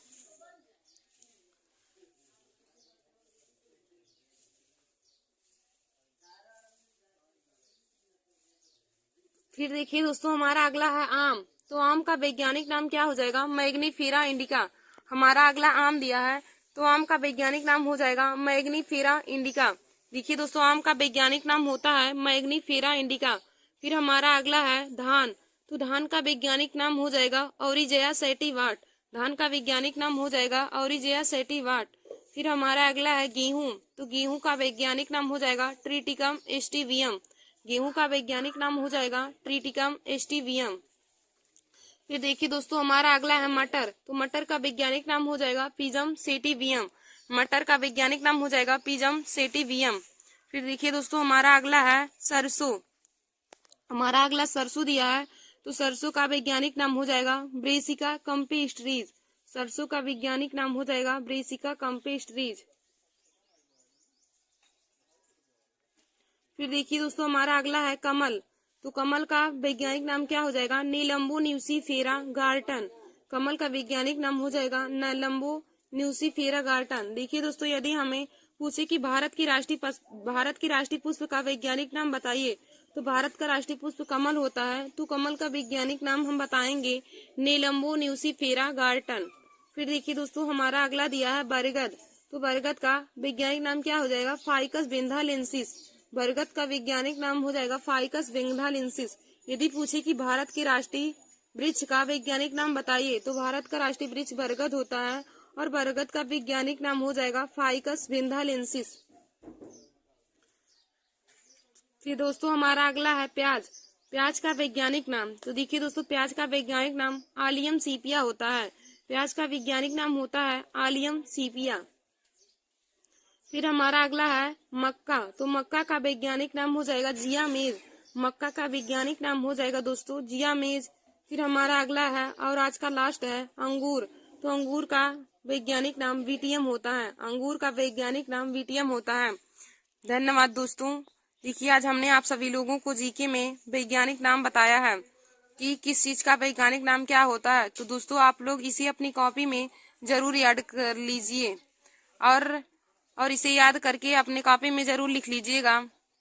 दोस्तों वैज्ञानिक नाम हर कंपटीशन की परीक्षाओं के साथ साथ क्लास 11th और 12th के बच्चों के लिए बहुत ही महत्वपूर्ण है। जो बायो लिए हैं उनकी सब्जेक्ट में वैज्ञानिक नाम रहता है और बोर्ड एग्जाम की परीक्षा में पूछा जाता है। तो दोस्तों आप लोग इसे कॉपी में नोट कर लीजिए और तैयार कर लीजिए। धन्यवाद दोस्तों। ऐसे ही महत्वपूर्ण वीडियो को पाने के लिए, जीके की ऐसे ही महत्वपूर्ण वीडियो को पाने के लिए और क्लास 10th और 12th के बोर्ड एग्जाम की परीक्षा की तैयारी के लिए आप सभी लोग हमारे YouTube channel Nancy Success classes को सब्सक्राइब कर लीजिए। अपने दोस्तों में शेयर करना ना भूलें। देखिए दोस्तों हम हमारे इस चैनल पर क्लास 10th और क्लास 12 के बच्चों की बोर्ड एग्जाम की परीक्षा की तैयारी कराई जाती है। तो आप लोग हमारे चैनल को जरूर सब्सक्राइब कर लीजिए ताकि आप तक हमारा वीडियो जरूर पहुंच जाए। धन्यवाद दोस्तों।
नमस्कार दोस्तों, welcome to my YouTube channel. आज मैं आप सभी लोगों के लिए जीके में महत्वपूर्ण क्वेश्चन लाए हूँ। तो देखिए दोस्तों आज का हमारा जीके में टॉपिक है कि हम आप लोगों को भारत के बारे में बताएंगे, जिसमें भारत के प्रधानमंत्री, राष्ट्रपति, भारत की राष्ट्रीय पक्षी, वृक्ष, राष्ट्रीय फल आदि सभी के बारे में, भारत के बारे में आप सभी लोगों को बताएंगे। तो देखिए दोस्तों आज का हमारा जो वीडियो है सभी कंपटीशन की परीक्षाओं के लिए बहुत ही महत्वपूर्ण है। जैसे एसएससी जीडी हुआ, CGL, UPP, RRB, NTPC, group D, railway और सभी कंपटीशन की परीक्षाओं के लिए बहुत ही महत्वपूर्ण है। तो देखिए दोस्तों आज मैं आप सभी लोगों को जीके में 30 क्वेश्चन बताऊंगी, तो आप लोग इसे अपनी कॉपी में जरूर नोट कर लीजिएगा। तो देखिए दोस्तों हमारा पहला क्वेश्चन है कि भारत के प्रथम पुरुष राष्ट्र प्रधानमंत्री कौन थे। भारत के प्रथम पुरुष प्रधानमंत्री कौन थे। तो देखिए दोस्तों भारत के प्रथम प्रधानमंत्री पुरुष पंडित जवाहरलाल नेहरू थे। भारत के प्रथम पुरुष प्रधानमंत्री पंडित जवाहरलाल नेहरू थे। तो देखिए दोस्तों भारत के प्रथम पुरुष प्रधानमंत्री पंडित जवाहरलाल नेहरू थे। और यदि पूछे कि भारत की प्रथम महिला प्रधानमंत्री कौन थी, तो आप बताएंगे भारत की प्रथम महिला प्रधानमंत्री श्रीमती इंदिरा गांधी थी। भारत की प्रथम पुरुष प्रधानमंत्री पंडित जवाहरलाल नेहरू और भारत की प्रथम महिला प्रधानमंत्री श्रीमती इंदिरा गांधी थी। और देखिए दोस्तों फिर हमारा अगला क्वेश्चन है कि भारत के प्रथम पुरुष मुस्लिम राष्ट्रपति कौन थे। भारत के प्रथम पुरुष मुस्लिम राष्ट्रपति कौन थे। तो देखिए दोस्तों भारत के प्रथम पुरुष मुस्लिम राष्ट्रपति डॉक्टर जाकिर हुसैन थे। डॉक्टर जाकिर हुसैन भारत के प्रथम पुरुष मुस्लिम राष्ट्रपति थे। फिर हमारा अगला क्वेश्चन दिया है कि भारत के प्रथम पुरुष राष्ट्रपति कौन थे। भारत के प्रथम पुरुष राष्ट्रपति कौन थे? तो देखिए दोस्तों, भारत के प्रथम पुरुष राष्ट्रपति डॉक्टर राजेंद्र प्रसाद थे। भारत के प्रथम पुरुष राष्ट्रपति डॉक्टर राजेंद्र प्रसाद थे। तो देखिए दोस्तों, भारत के प्रथम पुरुष राष्ट्रपति डॉक्टर राजेंद्र प्रसाद हैं। और यदि पूछे कि भारत के प्रथम पुरुष राष्ट्रपति डॉक्टर राजेंद्र प्रसाद यानी कि पूछे कि डॉक्टर राजेंद्र प्रसाद भारत के प्रथम राष्ट्रपति कब बने, तो दोस्तों डॉक्टर राजेंद्र प्रसाद भारत के प्रथम राष्ट्रपति 24 जनवरी 1950 ईस्वी को बने थे। डॉक्टर राजेंद्र प्रसाद भारत के प्रथम राष्ट्रपति 24 जनवरी 1950 ईस्वी को बने थे। और यदि पूछे कि भारत की प्रथम महिला राष्ट्रपति कौन थी, तो आप लोग बताएंगे कि भारत की प्रथम महिला राष्ट्रपति श्रीमती प्रणब मुखर्जी थे। प्रणब मुखर्जी। दोस्तों, भारत की प्रथम महिला राष्ट्रपति होंगी प्रतिभा देवी सिंह पाटिल। हम गलती से बोल दिए प्रणब मुखर्जी, तो रहेगा भारत की प्रथम महिला राष्ट्रपति श्रीमती प्रतिभा देवी सिंह पाटिल हो जाएगा। फिर हमारा अगला क्वेश्चन है, और देखिए दोस्तों, यदि पूछे कि भारत के प्रथम पुरुष राष्ट्रपति, तो भारत के प्रथम पुरुष राष्ट्रपति डॉक्टर राजेंद्र प्रसाद थे। और पूछे कि भारत के प्रथम मुस्लिम राष्ट्रपति, तो प्रथम मुस्लिम राष्ट्रपति डॉक्टर जाकिर हुसैन थे। भारत के प्रथम मुस्लिम राष्ट्रपति डॉक्टर जाकिर हुसैन थे। और भारत के प्रथम पुरुष राष्ट्रपति डॉक्टर राजेंद्र प्रसाद थे। और पूछे यदि कि डॉक्टर राजेंद्र प्रसाद भारत के राष्ट्रपति कब बने, तो 24 जनवरी 1950 ईस्वी को डॉक्टर राजेंद्र प्रसाद भारत के राष्ट्रपति बने। तो आप लोग यहाँ पे लिख लीजिए 24 जनवरी 1950 ईस्वी को। 24 जनवरी 1950 ईस्वी को डॉक्टर राजेंद्र प्रसाद भारत के प्रथम राष्ट्रपति बने थे। और भारत के प्रथम मुस्लिम राष्ट्रपति डॉक्टर जाकिर हुसैन थे।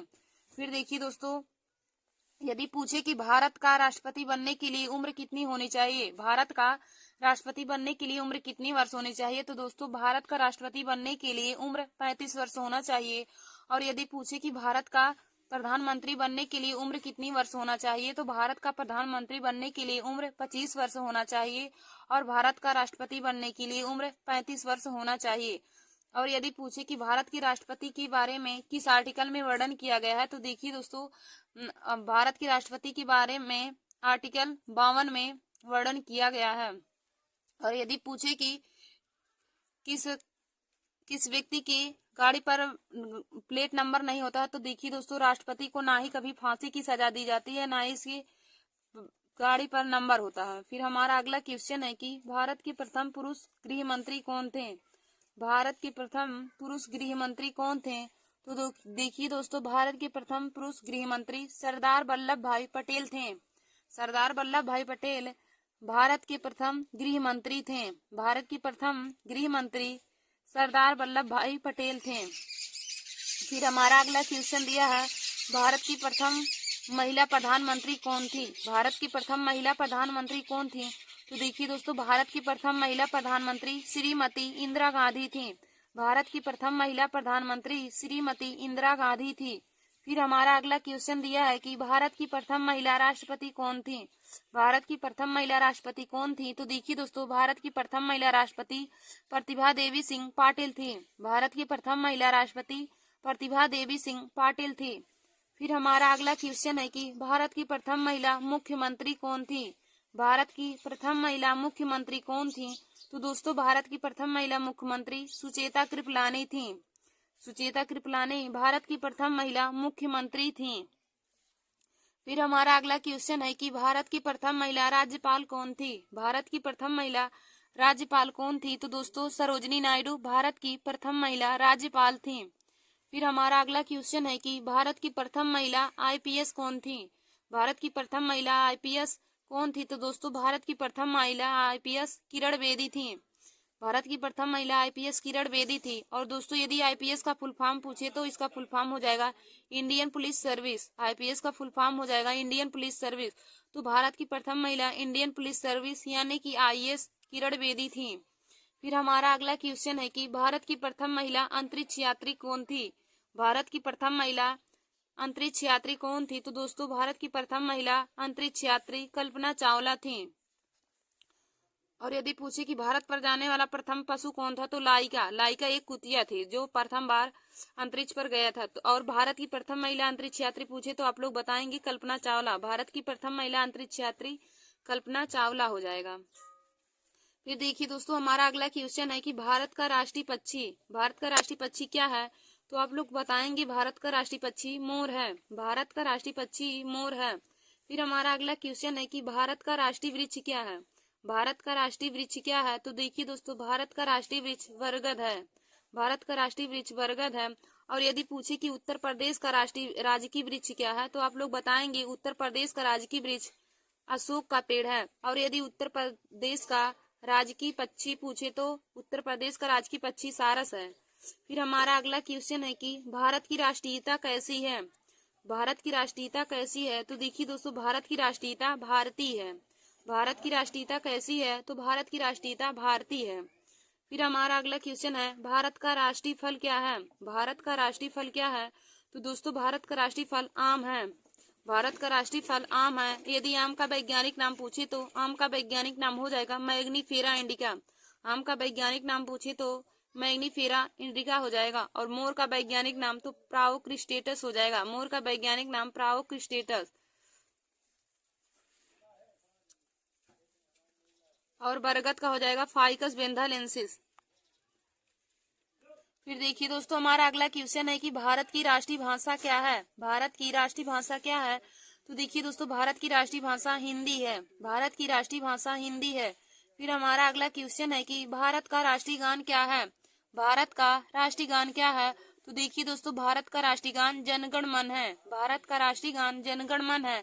और यदि पूछे कि भारत का राष्ट्रीय गान गाने का समय कितना है, तो आप लोग बताएंगे भारत का राष्ट्रीय गान गाने का समय 52 सेकेंड है। भारत का राष्ट्रीय गान गाने का समय 52 सेकेंड है। और भारत का राष्ट्रीय गान जनगण मन है। और जनगण मन को लिखने वाले रविन्द्रनाथ टैगोर हैं। राष्ट्रीय गान को लिखने वाले रविन्द्रनाथ टैगोर जी हैं। और रविन्द्रनाथ टैगोर को भारत में यानी कि एशिया में हम कह सकते हैं, रविन्द्रनाथ टैगोर को एशिया में ही पहली बार सर्वप्रथम नोबेल पुरस्कार मिला था। यदि पूछे कि भारत में सर्वप्रथम नोबेल पुरस्कार किसको मिला था जो पुरुष में थे, तो देखिए दोस्तों, भारत में प्रथम पुरुष जो थे जिन्हें नोबेल पुरस्कार मिला था वह रविन्द्रनाथ टैगोर जी थे। रविन्द्रनाथ टैगोर भारत के ऐसे व्यक्ति थे जिन्हें सर्वप्रथम बार नोबेल पुरस्कार मिला था। और यदि महिला में पूछी जाए कि भारत की प्रथम महिला कौन थी जिन्हें प्रथम बार नोबेल पुरस्कार मिला, तो आप लोग बताएंगे मदर टेरेसा। मदर टेरेसा ऐसी महिला थी जिन्हें भारत में प्रथम बार नोबेल पुरस्कार मिला था। तो देखिए दोस्तों, हमारा क्वेश्चन क्या कहा था कि भारत का राष्ट्रीय गान क्या है, तो बताएंगे भारत का राष्ट्रीय गान जनगण मन है, जिसे गाने का समय 52 सेकेंड है और जिसके रचनाकार यानी कि जिसको लिखे हैं रविन्द्रनाथ टैगोर। और देखिए दोस्तों, रविन्द्रनाथ टैगोर ने भारत के राष्ट्रीय गान के साथ साथ इन्होंने बांग्लादेश का भी राष्ट्रीय गान लिखा है। तो देखिए दोस्तों, जिन क्वेश्चन को मैंने कॉपी में नोट किया है उनको भी आप लोग उतार लीजिए। और जिन्हें मैं बता रही हूँ ऐसे उसको भी आप लोग अपने कॉपी में नोट कर लीजिएगा, क्योंकि मैं जो क्वेश्चन बता रही हूँ यह बहुत ही महत्वपूर्ण है हर कंपटीशन की परीक्षाओं के लिए। फिर हमारा अगला क्वेश्चन है कि भारत का राष्ट्रीय गीत क्या है। भारत का राष्ट्रीय गीत क्या है, तो देखिए दोस्तों, भारत का राष्ट्रीय गीत वंदे मातरम है। भारत का राष्ट्रीय गीत वंदे मातरम है। तो देखिए दोस्तों, भारत का राष्ट्रीय गीत वंदे मातरम है। और यदि पूछे कि भारत का राष्ट्रीय गीत गाने का समय क्या है, तो भारत का राष्ट्रीय गीत गाने का समय 65 सेकेंड है। भारत का राष्ट्रीय गीत गाने का समय 65 सेकेंड है। और भारत की राष्ट्रीय गीत की रचनाकार कौन है, तो बंकिम चंद्र चटर्जी ने वंदे मातरम को लिखा है। भारत की राष्ट्रीय गीत की रचनाकार कौन है, तो भारत की राष्ट्रीय गीत की रचनाकार यानी कि वंदे मातरम की रचनाकार हैं बंकिम चंद्र चटर्जी। फिर हमारा अगला क्वेश्चन है कि भारत की राष्ट्रीय मुद्रा क्या है। भारत की राष्ट्रीय मुद्रा क्या है, तो देखिए दोस्तों, भारत की राष्ट्रीय मुद्रा रुपया है। भारत की राष्ट्रीय मुद्रा क्या है, तो भारत की राष्ट्रीय मुद्रा रुपया है। फिर हमारा अगला क्वेश्चन है कि भारत का राष्ट्रीय चिन्ह क्या है। भारत का राष्ट्रीय चिन्ह क्या है, तो देखिए दोस्तों, भारत का राष्ट्रीय चिन्ह अशोक स्तंभ है। भारत का राष्ट्रीय चिन्ह अशोक स्तंभ है। भारत का राष्ट्रीय चिन्ह क्या है, तो भारत का राष्ट्रीय चिन्ह अशोक स्तंभ है। फिर हमारा अगला क्वेश्चन दिया है कि भारत की राष्ट्रीय मिठाई क्या है। भारत की राष्ट्रीय मिठाई क्या है, तो देखिए दोस्तों, भारत की राष्ट्रीय मिठाई जलेबी है। भारत की राष्ट्रीय मिठाई जलेबी है। और यदि उत्तर प्रदेश का भी राजकीय मिठाई पूछेगा तब भी आप लोग जलेबी बताएंगे। फिर हमारा अगला क्वेश्चन है कि भारत की राष्ट्रीय सब्जी क्या है। भारत की राष्ट्रीय सब्जी क्या है। तो देखिए दोस्तों, भारत की राष्ट्रीय सब्जी कद्दू है। भारत की राष्ट्रीय सब्जी कद्दू है। फिर हमारा अगला क्वेश्चन है कि भारत का राष्ट्रीय पशु क्या है। भारत का राष्ट्रीय पशु क्या है। तो भारत का राष्ट्रीय पशु बाघ है। भारत का राष्ट्रीय पशु क्या है। तो भारत का राष्ट्रीय पशु बाघ है। और दोस्तों, यदि बाघ का वैज्ञानिक नाम पूछे तो आप लोग बताएंगे। बाघ का वैज्ञानिक नाम पैंथरा टाइग्रिस है। बाघ का वैज्ञानिक नाम पूछे तो बाघ का वैज्ञानिक नाम हो जाएगा पैंथरा टाइग्रिस। फिर हमारा अगला क्वेश्चन है कि भारत का राष्ट्रीय ध्वज क्या है। भारत का राष्ट्रीय ध्वज क्या है। तो देखिए दोस्तों, भारत का राष्ट्रीय ध्वज तिरंगा है। भारत का राष्ट्रीय ध्वज तिरंगा है। और यदि पूछे कि तिरंगा में कितने रंग होते हैं, तो तिरंगा में 4 रंग होते हैं। हमारा सफेद होता है, केसरिया होता है, हरा होता है, और हमारा बीच वाला जो चक्र होता है वह नीले रंग का होता है। तो दोस्तों, तिरंगा में 4 रंग होते हैं। और यदि पूछे कि तिरंगा चक्र में कितनी तीलियां होती हैं, तो चक्र में 24 तीलियां होती हैं। तिरंगे के चक्र में कितनी तीलियां होती हैं। तो तिरंगे के चक्र में 24 तीलियां होती हैं। और पूछे कि सफेद रंग किसका प्रतीक होता है। तो देखिए दोस्तों, सफेद रंग शांति का प्रतीक होता है। केसरिया रंग त्याग और वीरता का प्रतीक होता है। और हरा रंग हरियाली का प्रतीक होता है। देखिए दोस्तों, यह भी क्वेश्चन पूछ लिया जाता है कि सफेद रंग, हरा रंग और केसरिया रंग किसका प्रतीक होता है। तो मैंने बताया आप लोगों को कि सफेद रंग शांति का प्रतीक, हरा रंग हरियाली का प्रतीक और केसरिया रंग त्याग और वीरता का प्रतीक होता है। और तिरंगे में एक चक्र होता है, चक्र में 24 तीलियां होती हैं। आप लोग इन सभी क्वेश्चन को भी अपने कॉपी में नोट करते रहिए दोस्तों, क्योंकि यह क्वेश्चन भी कंपटीशन की परीक्षाओं में पूछ लिए जाते हैं। फिर हमारा अगला क्वेश्चन है कि भारत का राष्ट्रीय भोजन क्या है। भारत का राष्ट्रीय भोजन क्या है। तो देखिए दोस्तों, भारत का राष्ट्रीय भोजन खिचड़ी है। भारत का राष्ट्रीय भोजन खिचड़ी है। फिर हमारा अगला क्वेश्चन है कि भारत का राष्ट्रीय पर्व क्या है। भारत का राष्ट्रीय पर्व क्या है।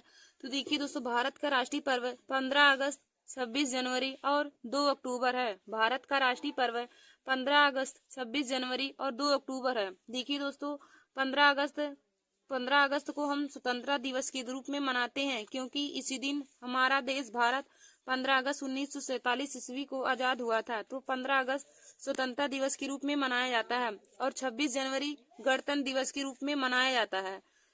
26 जनवरी गणतंत्र दिवस के रूप में मनाया जाता है। और देखिए दोस्तों, 26 जनवरी 1950 ईस्वी को ही भारत का संविधान लागू हुआ था। 26 जनवरी 1950 ईस्वी को भारत देश का संविधान लागू हुआ था। और 2 अक्टूबर है, 2 अक्टूबर महात्मा गांधी जी की जयंती के रूप में मनाया जाता है। तो भारत का राष्ट्रीय पर्व हो जाएगा 15 अगस्त, 26 जनवरी और 2 अक्टूबर। तो 15 अगस्त को स्वतंत्रता दिवस के रूप में मनाया जाता है, और 26 जनवरी को गणतंत्र दिवस के रूप में, और 2 अक्टूबर को गांधी जयंती के उपलक्ष्य में मनाया जाता है। और देखिए दोस्तों, यदि क्वेश्चन पूछे कि 15 अगस्त के दिन लाल किले पर झंडा कौन फहराता है। तो देखिए दोस्तों, 15 अगस्त के दिन लाल किले पर झंडा राष्ट्रपति प्रधानमंत्री फहराते हैं। और 26 जनवरी के दिन लाल किले पर झंडा कौन फहराता है। तो 26 जनवरी के दिन लाल किले पर झंडा राष्ट्रपति फहराते हैं। तो 15 अगस्त को लाल किले पर झंडा प्रधानमंत्री फहराते हैं, और 26 जनवरी के दिन लाल किले पर झंडा राष्ट्रपति फहराते हैं। तो दोस्तों, आप लोग इन सभी क्वेश्चन को भी अपने कॉपी में नोट करते रहिए। फिर हमारा अगला क्वेश्चन है कि भारत का राष्ट्रीय संवत क्या है। भारत का राष्ट्रीय संवत क्या है। तो देखिए दोस्तों, भारत का राष्ट्रीय संवत शंख संवत है। भारत का राष्ट्रीय संवत शंख संवत है। फिर हमारा अगला क्वेश्चन है कि भारत का राष्ट्रीय पुष्प क्या है। भारत का राष्ट्रीय पुष्प क्या है। तो भारत का राष्ट्रीय पुष्प कमल हो जाएगा। भारत का राष्ट्रीय पुष्प कमल हो जाएगा। और दोस्तों, यदि कमल का वैज्ञानिक नाम पूछे तो कमल का वैज्ञानिक नाम हो जाएगा नेलम्बो न्यूसीफेरा गार्टन। कमल का वैज्ञानिक नाम हो जाएगा नेलम्बो न्यूसीफेरा गार्टन। फिर हमारा अगला क्वेश्चन है कि भारत के राष्ट्रीय गान गाने का समय कितना है। भारत के राष्ट्रीय गान गाने का समय कितना है। तो देखिए दोस्तों, भारत के राष्ट्रीय गान गाने का समय 52 सेकेंड है। और यदि भारत का राष्ट्रीय गान पूछे तो भारत का राष्ट्रीय गान जनगण मन है। और यदि पूछे कि भारत के राष्ट्रीय गान के रचनाकार कौन है, तो भारत के राष्ट्रीय गान के रचनाकार रविन्द्रनाथ टैगोर जी हैं। फिर हमारा अगला क्वेश्चन है कि भारत के राष्ट्रीय गीत के रचयिता कौन है। तो देखिए दोस्तों, भारत के राष्ट्रीय गीत के रचयिता बंकिम चंद्र चटर्जी जी हैं। भारत के राष्ट्रीय गीत की रचयिता बंकिम चंद्र चटर्जी हैं। और यदि पूछे कि भारत का राष्ट्रीय गीत क्या है, तो भारत का राष्ट्रीय गीत वंदे मातरम है, जिसको लिखे हैं बंकिम चंद्र चटर्जी जी ने। और यदि पूछे कि भारत का राष्ट्रीय गीत गाने का समय कितना है, तो भारत के राष्ट्रीय गीत गाने का समय 65 सेकेंड है। तो देखिए दोस्तों, आज मैंने आप सभी लोगों को जीके में महत्वपूर्ण क्वेश्चन कराए हैं, तो आप लोग इन्हें अपनी कॉपी में नोट कर लीजिएगा। धन्यवाद दोस्तों। नमस्कार दोस्तों, welcome to my YouTube channel. आज मैं आप सभी लोगों के लिए जीके में एक महत्वपूर्ण टॉपिक लेकर आई हूँ। तो आज का हमारा टॉपिक है कि गंगा नदी के किनारे बसे प्रमुख नगर। गंगा नदी के किनारे बसे प्रमुख नगर कौन कौन से हैं, आज मैं आप सभी लोगों को उनको ट्रिक की सहायता से बताऊंगी। तो देखिए दोस्तों, हमारा आज का टॉपिक है कि गंगा नदी के किनारे बसे प्रमुख नगर। देखिए दोस्तों, आज का जो यह हमारा वीडियो है, यह जीके के लिए बहुत ही महत्वपूर्ण है। और देखिए दोस्तों, यह एसएससी जीडी है, सीजीएल, यूपीपी है और सभी कंपटीशन की परीक्षाओं के लिए बहुत ही महत्वपूर्ण है। तो हमारा आज का टॉपिक है कि गंगा नदी के किनारे बसे प्रमुख नगर। तो देखिए दोस्तों, हमारा टॉपिक है गंगा नदी के किनारे बसे प्रमुख नगर। आज हम आप लोग को बताएंगे कि गंगा नदी के किनारे कौन कौन से नगर बसे हुए हैं, यानी कि शहर कौन कौन से बसे हुए हैं। तो उनको मैं आप सभी लोगों को ट्रिक की सहायता से बताऊंगी। तो देखिए दोस्तों, हमारा ट्रिक क्या है कि काना बाप हवाई वेग से भागा। हमारा ट्रिक है काना बाप हवाई वेग से भागा। अब देखिए दोस्तों, काना में का से हो जाएगा कानपुर, काना में कान से हो जाएगा कानपुर। फिर देखिए दोस्तों, बाप में बा से हो जाएगा बक्सर, बाप में बा से हो जाएगा बक्सर। फिर पा से हो जाएगा पटना, बाप में बा से हो जाएगा बक्सर और पा से हो जाएगा पटना। फिर देखिए दोस्तों, हमारा अगला है हवाई में हा से हो जाएगा हरिद्वार, हवाई में हा से हो जाएगा हरिद्वार और वा से हो जाएगा वाराणसी। हवाई में हा से हो जाएगा हरिद्वार और वा से हो जाएगा वाराणसी। और देखिए दोस्तों, ई से हो जाएगा इलाहाबाद। हवाई में हा से हो जाएगा हरिद्वार, वा से हो जाएगा वाराणसी और ई से हो जाएगा इलाहाबाद। फिर देखिए दोस्तों, वेग से हो जाएगा बेगूसराय, वेग से हमारा हो जाएगा बेगूसराय। फिर देखिए दोस्तों, हमारा अगला आगे है सा से हो जाएगा साहेबागेज, हमारा सा से हो जाएगा साहेबागेज। फिर देखिए दोस्तों, भागा से हो जाएगा भागलपुर, भागा से हो जाएगा भागलपुर। तो यही हमारे जो शहर हैं, ये गंगा नदी के किनारे बसे हुए हैं। गंगा नदी के किनारे बसे हुए प्रमुख शहर हमारे कौन कौन से हैं। तो देखिए दोस्तों, हमने आप लोगों को ट्रिक बताया कि काना बाप हवाई वेग से भागा, काना बेग हवाई भाप से वेग से भागा, काना बाप हवाई वेग से भागा। तो देखिए दोस्तों, काना में कान से हो जाएगा कानपुर, फिर बाप में बा से हो जाएगा बक्सर। फिर देखिए दोस्तों, पा से हो जाएगा पटना। फिर हवाई में हा से हो जाएगा हरिद्वार, हवाई में हा से हो जाएगा हरिद्वार और वा से हो जाएगा वाराणसी, वा से हो जाएगा वाराणसी। और देखिए दोस्तों, ई से हो जाएगा इलाहाबाद, ई से हो जाएगा इलाहाबाद और वेग से हो जाएगा बेगूसराय, वेग से हो जाएगा दोस्तों बेगूसराय और सा से हो जाएगा साहेबवागेज। फिर हमारा अगला है भागा से हो जाएगा भागलपुर। तो देखिए दोस्तों, गंगा नदी के किनारे बसे प्रमुख शहर कौन कौन से हैं। तो हमारा है कानपुर, बक्सर, पटना, हरिद्वार, वाराणसी, इलाहाबाद, बेगूसराय, साहिबागेज, भागलपुर, साहिबागेज और भागलपुर। यह हमारे प्रमुख शहर हैं जो गंगा नदी के किनारे बसे हुए हैं, जो गंगा नदी के किनारे बसे हुए हैं। तो यह हमारा प्रमुख शहर है। दोस्तों, आगे मैं आप सभी लोगों को बताऊंगी, हमारा अगला टॉपिक है आज का अरब सागर में गिरने वाली प्रमुख नदियां। अरब सागर में गिरने वाली प्रमुख नदियां कौन कौन सी हैं, तो उनको मैं आप सभी लोगों को ट्रिक की सहायता से बताऊंगी। तो देखिए दोस्तों, अरब सागर में गिरने वाली प्रमुख नदियों का ट्रिक क्या है। शराबी मामा ने ताश में जुआ खेला, शराबी मामा ने ताश में जुआ खेला। तो देखिए दोस्तों, शराबी से हो जाएगा सारावती नदी, शराबी में शराबी से हो जाएगा सारावती नदी। और फिर देखिए दोस्तों, मामा में माँ से हो जाएगा माही नदी और फिर माँ से हो जाएगा मांडवी नदी, मामा में माँ से हो जाएगा माही नदी और माँ से हो जाएगा मांडवी नदी। फिर देखिए दोस्तों, ने से हो जाएगा नर्मदा नदी, ना से हो जाएगा नर्मदा नदी और ताश से हो जाएगा ताप्ती नदी, ताश में ताश से हो जाएगा ताप्ती नदी। फिर देखिए दोस्तों 7 से हो जाएगा सतरंजी नदी, 7 से हो जाएगा सतरंजी नदी। फिर हमारा अगला है 7 से हो जाएगा साबरमती मती, साबरमती नदी। फिर हमारा देखिए दोस्तों 7 से हो जाएगा साबरमती नदी। फिर जुआ में हो जाएगा जुवोरी नदी, जुआ में हो जाएगा जुवोरी नदी। तो देखिए दोस्तों यही हमारी जो नदियां हैं जो अरब सागर में जाकर गिरने वाली हैं। अरब सागर में गिरने वाली भारत की कौन कौन सी नदियां हैं, अरब सागर में गिरने वाली प्रमुख नदियां कौन कौन सी है, तो उनको मैंने आप लोगों को ट्रिक की सहायता से बताया। तो देखिए दोस्तों अरब सागर में गिरने वाली नदियों का ट्रिक क्या है कि शराबी मामा ने ताश में जुआ खेला, शराबी मामा ने ताश में जुआ खेला। तो देखिए दोस्तों शराबी से हो जाएगा सारावती नदी, शराबी से हो जाएगा सारावती नदी। फिर मामा में माँ से हो जाएगा माही नदी, फिर माँ से हो जाएगा मांडवी नदी। देखिए दोस्तों मामा में माँ से हो जाएगा माही नदी, फिर माँ से हो जाएगा मांडवी नदी। और देखिए दोस्तों ना से हो जाएगा नर्मदा नदी, ना से हो जाएगा नर्मदा नदी। और ताश में ता से हो जाएगा ताप्ती नदी, सा से हो जाएगा हमारा सतरंजी नदी, सा से हो जाएगा सतरंजी नदी। और देखिए दोस्तों सा से हो जाएगा हमारा साबरमती नदी। फिर जुआ से हो जाएगा जुओरी नदी, जुआ से हो जाएगा दोस्तों हमारा जुओरी नदी।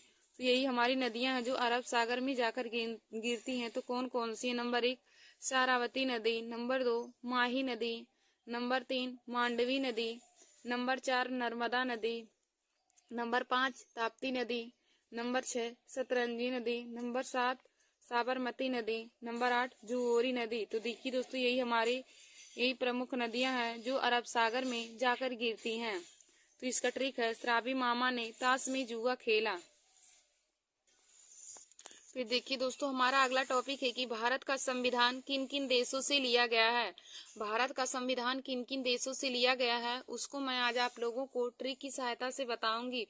तो देखिए दोस्तों भारत का संविधान किन किन देशों से लिया गया है तो उसको हम ट्रिक की सहायता से बताएंगे।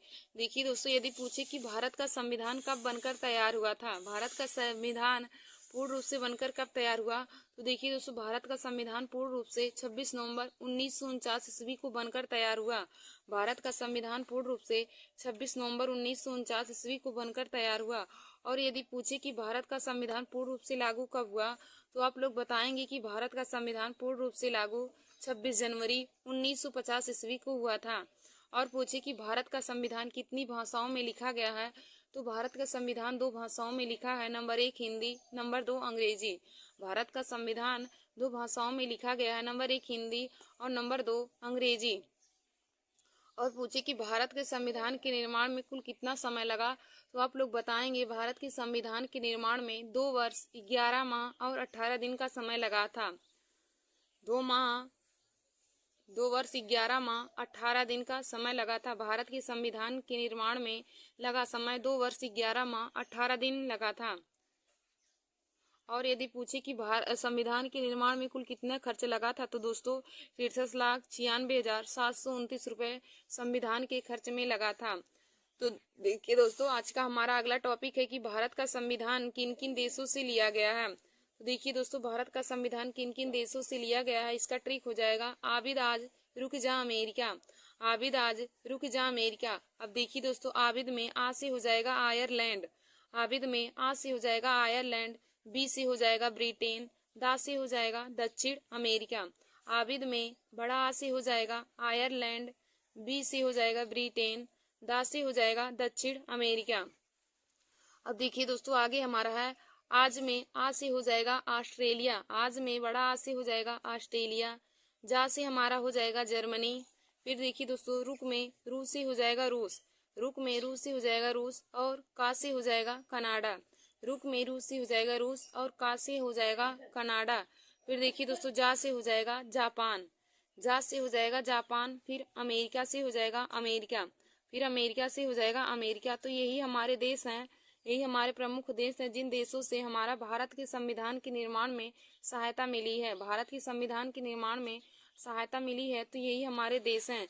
तो देखिए दोस्तों भारत का संविधान किन किन देशों से लिया गया है इसका ट्रिक है आबिद आज रुक जा अमेरिका, आबिद आज रुक जा अमेरिका। अब देखिए दोस्तों आबिद में बड़ा आ से हो जाएगा आयरलैंड और बी से हो जाएगा ब्रिटेन, दा से हो जाएगा दक्षिण अमेरिका, दा से दक्षिण अमेरिका हो जाएगा। और देखिए दोस्तों आज में बड़ा आ से हो जाएगा ऑस्ट्रेलिया, आज में बड़ा आ से हो जाएगा ऑस्ट्रेलिया। फिर जा से हो जाएगा जर्मनी, आज में बड़ा आ से हो जाएगा ऑस्ट्रेलिया। फिर जा से हो जाएगा जर्मनी। फिर देखिए दोस्तों रुक में रू से हो जाएगा रूस, रुक में रू से हो जाएगा रूस। और का से हो जाएगा कनाडा। और देखिए दोस्तों हमारा जा से हो जाएगा जापान। फिर अमेरिका से हो जाएगा अमेरिका, अमेरिका यानी कि संयुक्त राज्य अमेरिका। तो देखिए दोस्तों यदि पूछे कि अमेरिका से क्या लिया गया है, तो संविधान के निर्माण में अमेरिका से मौलिक अधिकार लिए गए हैं। जो हमारा भाग 3 में मौलिक अधिकार है वह संविधान वह हमारा अमेरिका देश से लिया गया है। संविधान में मौलिक अधिकार अमेरिका से लिए गए हैं। और आयरलैंड से दोस्तों राज्य के नीति निर्देशक तत्व यानी कि जो भाग 4 हमारा है राज्य के नीति निर्देशक तत्व, नीति निर्देशक सिद्धांत है, वह हमारा आयरलैंड देश से लिया गया है। राज्य के नीति निर्देशक सिद्धांत हमारा आयरलैंड देश से लिया गया है। और अमेरिका से मौलिक अधिकार लिए गए हैं, अमेरिका से मौलिक अधिकार लिए गए हैं। धन्यवाद दोस्तों। ऐसे ही वीडियो को देखने के लिए और जीके के ऐसे ही इंटरेस्टिंग ट्रिक को पाने के लिए आप सभी लोग हमारे YouTube channel Nancy Success classes को सब्सक्राइब कर लीजिए और अपने दोस्तों में शेयर करना ना भूलें। धन्यवाद दोस्तों।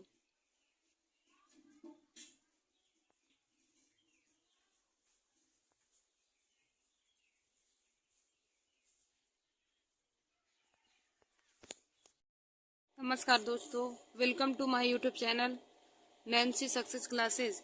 आज मैं आप सभी लोगों के लिए जीके में महत्वपूर्ण टॉपिक लेकर आए हूँ।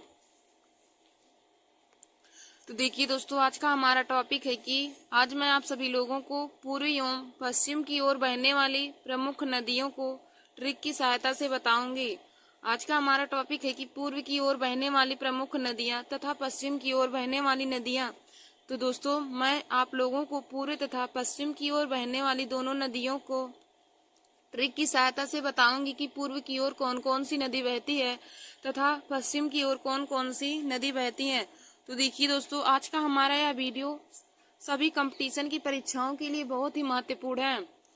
जो देखिए दोस्तों हाल ही में एसएससी जीडी का पेपर होने वाला है 5 तारीख को 6-7, उन सभी स्टूडेंट के लिए हमारा यह वीडियो बहुत ही महत्वपूर्ण है। तो दोस्तों आप लोग हमारे वीडियो को जरूर देख लीजिए और अपने दोस्तों में भी शेयर कर लीजिए। तो हमारा पहला टॉपिक है कि पूर्व की ओर बहने वाली नदियां, पूर्व की ओर बहने वाली नदियां। तो देखिए दोस्तों पूर्व की ओर बहने वाली नदियां कौन कौन सी हैं। तो देखिए दोस्तों पूर्व की ओर बहने वाली नदियां का ट्रिक है, हमारा जीके ट्रिक है काका गोद में है। पूर्व की ओर बहने वाली नदियों का ट्रिक है काका गोद में है। अब देखिए दोस्तों काका में का से हो जाएगा कृष्णा नदी, काका में का से हो जाएगा कृष्णा नदी। फिर देखिए दोस्तों का से हो जाएगा कावेरी नदी, काका में का से हो जाएगा कृष्णा नदी। फिर का से हो जाएगा कावेरी नदी। फिर देखिए दोस्तों गोद में गो से हो जाएगा गोदावरी नदी, गोद में गो से हो जाएगा गोदावरी नदी। फिर दा से हो जाएगा दामोदर नदी, गोद में गो से हो जाएगा गोदावरी नदी। फिर दा से हो जाएगा दामोदर नदी। फिर देखिए दोस्तों में से हो जाएगा माँ से महानदी, माँ से हो जाएगा महानदी। तो देखिए दोस्तों हमने आप लोग को बताया कि पूर्व की ओर बहने वाली नदियों का ट्रिक है काका गोद में है। तो इसका ट्रिक हो जाएगा काका गोद में है। अब देखिए दोस्तों काका गोद में है, इसमें काका में का से हो जाएगा कृष्णा नदी, काका में का से हो जाएगा कृष्णा नदी। फिर का से हो जाएगा कावेरी नदी, का से हो जाएगा कृष्णा नदी। फिर का से हो जाएगा कावेरी नदी। फिर देखिए दोस्तों गोद में गो से हो जाएगा गोदावरी नदी, गोद में गो से हो जाएगा गोदावरी नदी। फिर देखिए दोस्तों दा से हो जाएगा दामोदर नदी, गो से हो जाएगा गोदावरी नदी। फिर दा से हो जाएगा दामोदर नदी। फिर देखिए दोस्तों माँ से हो जाएगा महानदी। तो पूर्व की ओर बहने वाली प्रमुख नदियां हमारी कौन कौन सी हैं। नंबर 1 कृष्णा नदी, नंबर 2 कावेरी नदी, नंबर 3 गोदावरी नदी, नंबर 4 दामोदर नदी और नंबर 5 महानदी है। तो देखिए दोस्तों पूर्व की ओर बहने वाली हमारी यही प्रमुख नदियां हैं कृष्णा नदी, कावेरी नदी, गोदावरी नदी, दामोदर नदी और महानदी। यह 5 नदियां हमारी हैं जो पूर्व की ओर बहती हैं। तो यदि कंपटीशन की परीक्षाओं में पूछे कि पूर्व की ओर बहने वाली नदियां इनमें से कौन सी हैं, तो दोस्तों आप इनको याद करे रहेंगे तभी आप बता पाएंगे कि पूर्व की ओर बहने वाली कौन कौन सी नदियां हैं। देखिए दोस्तों, पूर्व की ओर बहने वाली नदियों का ट्रिक हमने आप लोगों को बताया। तो पूर्व की ओर बहने वाली नदियों का ट्रिक हो जाएगा काका गोद में है, काका गोद में है पूर्व की ओर बहने वाली नदियों का ट्रिक है। और देखिए दोस्तों, इसमें कौन कौन सी नदियां हैं, कृष्णा नदी, कावेरी नदी, गोदावरी नदी, दामोदर नदी और महानदी हमारी पूर्व की ओर बहने वाली प्रमुख नदियां हैं। फिर देखिए दोस्तों, अगला हमारा टॉपिक है कि पश्चिम की ओर बहने वाली नदियां। हमारा अगला टॉपिक है पश्चिम की ओर बहने वाली नदियां। तो देखिए दोस्तों, पश्चिम की ओर बहने वाली नदियों का जीके ट्रिक क्या है, नाश्ते में लो घी, नाश्ते में लो घी हमारी पश्चिम की ओर बहने वाली नदियों का ट्रिक है। अब देखिए दोस्तों, नाश्ते में ना से हो जाएगा नर्मदा नदी, नाश्ते में ना से हो जाएगा नर्मदा नदी, फिर सा से हो जाएगा साबरमती नदी, नाश्ते में ना से हो जाएगा नर्मदा नदी, सा से हो जाएगा साबरमती नदी। फिर देखिए दोस्तों, ता से हो जाएगा ताप्ती नदी, ता से हमारा हो जाएगा ताप्ती नदी। फिर माँ से हो जाएगा माही नदी, माँ से हो जाएगा माही नदी। अब देखिए दोस्तों, लो में ला से हो जाएगा लूनी नदी, लूनी नदी। फिर घा से हो जाएगा घग्गर नदी, ला से हो जाएगा लूनी नदी और घा से हो जाएगा घग्गर नदी। तो देखिए दोस्तों, नाश्ते में लो घी, नाश्ते में लो घी, तो ना से हो जाएगा नाश्ते में ना से हो जाएगा नर्मदा नदी, नाश्ते में ना से हो जाएगा नर्मदा नदी। फिर सा से हो जाएगा साबरमती नदी, नाश्ते में ना से हो जाएगा नर्मदा नदी, सा से हो जाएगा साबरमती नदी। फिर देखिए दोस्तों, ता से हो जाएगा ताप्ती नदी, ता से हो जाएगा ताप्ती नदी। फिर माँ से हो जाएगा माही नदी, माँ से हो जाएगा माही नदी। फिर देखिए दोस्तों, ला से हो जाएगा लूनी नदी, ला से हो जाएगा लूनी नदी। फिर घा से हो जाएगा घग्गर नदी। तो हमारी पश्चिम की ओर बहने वाली कौन कौन सी नदियां हैं, पश्चिम की ओर बहने वाली नदियां हैं नर्मदा नदी, साबरमती नदी, ताप्ती नदी, माही नदी, लूनी नदी और घग्गर नदी। तो पूर्व एवं पश्चिम की ओर बहने वाली नदियों को हमने आप लोगों को ट्रिक की सहायता से बताया। तो देखिए दोस्तों, पश्चिम की ओर बहने वाली नदियों का ट्रिक क्या हो जाएगा, जीके ट्रिक हमारा है पश्चिम की ओर बहने वाली नदियों का जीके ट्रिक है नाश्ते में लो घी, नाश्ते में लो घी। तो देखिए दोस्तों, नाश्ते में ना से हो जाएगा नर्मदा नदी, फिर सा से हो जाएगा साबरमती नदी, ता से हो जाएगा ताप्ती नदी, फिर माँ से हो जाएगा माही नदी, फिर ला से हो जाएगा लूनी नदी, फिर घा से हो जाएगा घग्गर नदी। तो पश्चिम की ओर बहने वाली नदियों का ट्रिक है नाश्ते में लो घी। और देखिए दोस्तों, हमने आप सभी लोगों को पूर्व की ओर बहने वाली नदियों का भी ट्रिक बताया। तो पूर्व की ओर बहने वाली नदियों का ट्रिक है काका गोद में है, पूर्व की ओर बहने वाली नदियों का ट्रिक है काका गोद में है। और पश्चिम की ओर बहने वाली नदियों का ट्रिक है नाश्ते में लो घी। तो दोस्तों, आशा करती हूँ कि आप लोगों को दोनों नदियों का ट्रिक पता चल गया होगा। पूर्व की ओर बहने वाली प्रमुख नदियां, तो इसका जीके ट्रिक है काका गोद में है। और पश्चिम की ओर बहने वाली नदियों का ट्रिक है नाश्ते में लो घी।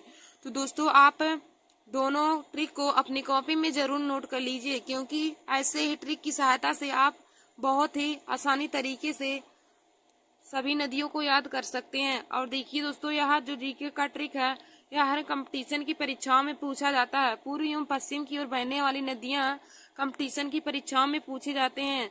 तो दोस्तों, आप लोग इसे अपने कॉपी में जरूर नोट कर लीजिए और तैयार कर लीजिए। धन्यवाद दोस्तों।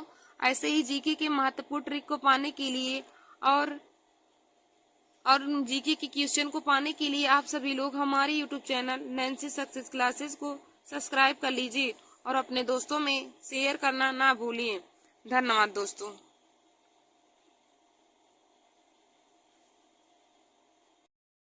नमस्कार दोस्तों, welcome to my YouTube channel. आज मैं जीके में आप सभी लोगों के लिए एक महत्वपूर्ण टॉपिक लेकर आई हूँ। तो दोस्तों, आज का हमारा टॉपिक है भारत की 7 बहनें। आज मैं आप सभी लोगों को भारत की 7 बहनें को ट्रिक की सहायता से बताऊंगी। देखिए दोस्तों, आप लोगों का जो एग्जाम है एसएससी जीडी है, एसएससी जीडी का पेपर 5 है, 7 इन्हीं तारीखों में होने वाला। तो उनके लिए भी यह वीडियो बहुत ही महत्वपूर्ण है। तो एसएससी जीडी हुआ, सीजीएल हुआ, ग्रुप डी हुआ, आरआरबी, एनटीपीसी, यूपीपी है, सभी कंपटीशन की परीक्षाओं के लिए यह बहुत ही महत्वपूर्ण हमारा वीडियो है। तो दोस्तों, आप लोग हमारे इस वीडियो को जरूर देख लीजिए और अपने दोस्तों में भी शेयर कर लीजिए। देखिए दोस्तों, जीके के जो ट्रिक होते हैं आप उनकी सहायता से बहुत ही आसानी से किसी भी चीज को याद कर सकते हैं। तो आज हम आप सभी लोगों को बताएंगे कि भारत की 7 बहनों को आप ट्रिक की सहायता से कैसे याद कर सकते हैं। भारत की 7 बहनों को ट्रिक की सहायता से आप कैसे याद कर सकते हैं। तो दोस्तों हमारा ट्रिक है एटीएम आना मम्मी। भारत की 7 बहनें का ट्रिक है एटीएम आना मम्मी। तो देखिए दोस्तों, एटीएम में ए से हो जाएगा असम, एटीएम में ए से हो जाएगा असम, और टी से हो जाएगा त्रिपुरा, और यम से हो जाएगा मेघालय। देखिए दोस्तों, एटीएम में ए से हो जाएगा असम, टी से हो जाएगा त्रिपुरा, यम से हो जाएगा मेघालय, और देखिए दोस्तों आना में बड़ा आ से हो जाएगा अरुणाचल प्रदेश, आना में आ से हो जाएगा अरुणाचल प्रदेश, और ना से हो जाएगा नागालैंड, आना में आ से हो जाएगा अरुणाचल प्रदेश, ना से हो जाएगा नागालैंड। फिर देखिए दोस्तों मम्मी में माँ से हो जाएगा मिजोरम, और माँ से हो जाएगा मणिपुर, मम्मी में माँ से हो जाएगा मिजोरम, और माँ से हो जाएगा मणिपुर। तो भारत की 7 बहनों का ट्रिक हमने आप लोग को बताया कि एटीएम आना मम्मी। भारत की 7 बहनों का ट्रिक है एटीएम आना मम्मी। तो देखिए दोस्तों, ए से हो जाएगा एटीएम में ए से हो जाएगा असम, टी से हो जाएगा त्रिपुरा, यम से हो जाएगा मेघालय, आ से हो जाएगा अरुणाचल प्रदेश, ना से हो जाएगा नागालैंड, माँ से हो जाएगा मिजोरम, और माँ से हो जाएगा मणिपुर। तो भारत की 7 बहनों का ट्रिक है एटीएम आना मम्मी, जिसमें हमारे राज्य हैं असम, त्रिपुरा, मेघालय, अरुणाचल प्रदेश, नागालैंड, मिजोरम और मणिपुर। तो भारत यदि पूछे कि भारत की कितनी बहनें हैं, तो भारत की 7 बहनें हैं। नंबर 1 असम है, number 2 Tripura, number 3 Meghalaya, number 4 Arunachal Pradesh, number 5 Nagaland, number 6 Mizoram, और नंबर 7 हमारा हो जाएगा मणिपुर। नंबर 7 हमारा हो जाएगा मणिपुर। तो भारत की 7 बहनें का ट्रिक है एटीएम आना मम्मी। तो दोस्तों आप लोग इसे अपने कॉपी में नोट करना ना भूलिए, इसे अपने कॉपी में जरूर नोट करके तैयार कर लीजिए। धन्यवाद दोस्तों। नमस्कार दोस्तों, welcome to my YouTube channel. आज मैं आप सभी लोगों को जीके में महत्वपूर्ण टॉपिक लेकर आए हूँ। तो देखिए दोस्तों, आज का हमारा टॉपिक है कि भारत का संविधान किन किन देशों से लिया गया है। आज मैं आप सभी लोगों को बताऊंगी कि भारत का संविधान किन किन देशों से लिया गया है, उनको हम ट्रिक की सहायता से कैसे याद करेंगे। तो देखिए दोस्तों, आज का हमारा टॉपिक है कि भारत का संविधान किन किन देशों से लिया गया है, उसको हम आप सभी लोगों को ट्रिक की सहायता से बताएंगे। तो देखिए दोस्तों, आप सभी लोग हमारे इस वीडियो को जरूर देख लीजिए और अपने दोस्तों में भी शेयर कर लीजिए, क्योंकि देखिए दोस्तों पॉलिटी से संबंधित क्वेश्चन हर कंपटीशन की परीक्षाओं में पूछे जाते हैं। जैसे है आरआरबी, एनटीपीसी, एसएससी, सीजीएल है, जीडी है, ग्रुप डी है, रेलवे है, यूपीपी है, और सभी कंपटीशन की परीक्षाओं के लिए ही बहुत ही महत्वपूर्ण है। दोस्तों आप लोग हमारे इस वीडियो को जरूर देख लीजिए। तो भारत का हमारा टॉपिक है आज, भारत का संविधान किन किन देशों से लिया गया है। तो देखिए दोस्तों, भारत का संविधान किन किन देशों से लिया गया, इसका ट्रिक है आबिद आज रुक जा अमेरिका। भारत का संविधान किन किन देशों से लिया गया है, इसका ट्रिक है आबिद आज रुक जा अमेरिका। तो देखिए दोस्तों, आबिद में आ से हो जाएगा आयरलैंड, आबिद में आ से हो जाएगा आयरलैंड, बा से हो जाएगा बी से हो जाएगा ब्रिटेन, आबिद में आ से हो जाएगा आयरलैंड, बी से हो जाएगा ब्रिटेन, फिर दा से हो जाएगा दक्षिण अमेरिका।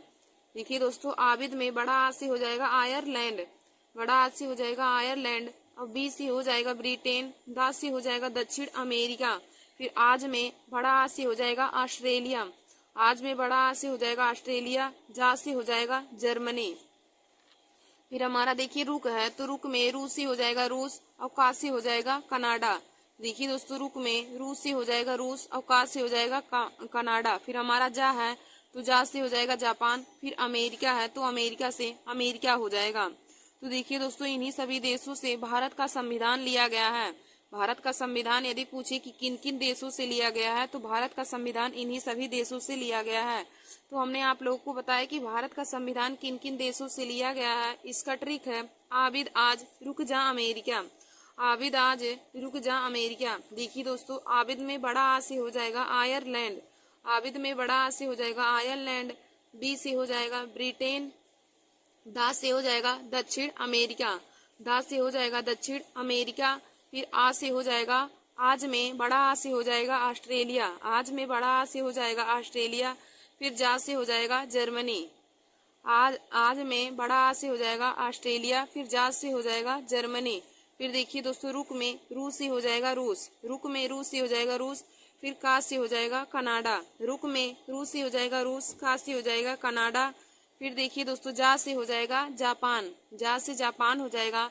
फिर अमेरिका से हमारा अमेरिका देश हो जाएगा। अमेरिका से अमेरिका देश हो जाएगा। तो देखिए दोस्तों, भारत का संविधान इन्हीं सभी देशों से लिया गया है।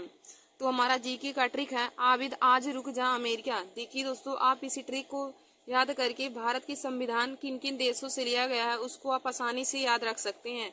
तो आप लोग इस ट्रिक को अपने कॉपी में नोट कर लीजिएगा और इसे जरूर याद कर लीजिए कि भारत का संविधान किन किन देशों से लिया गया है।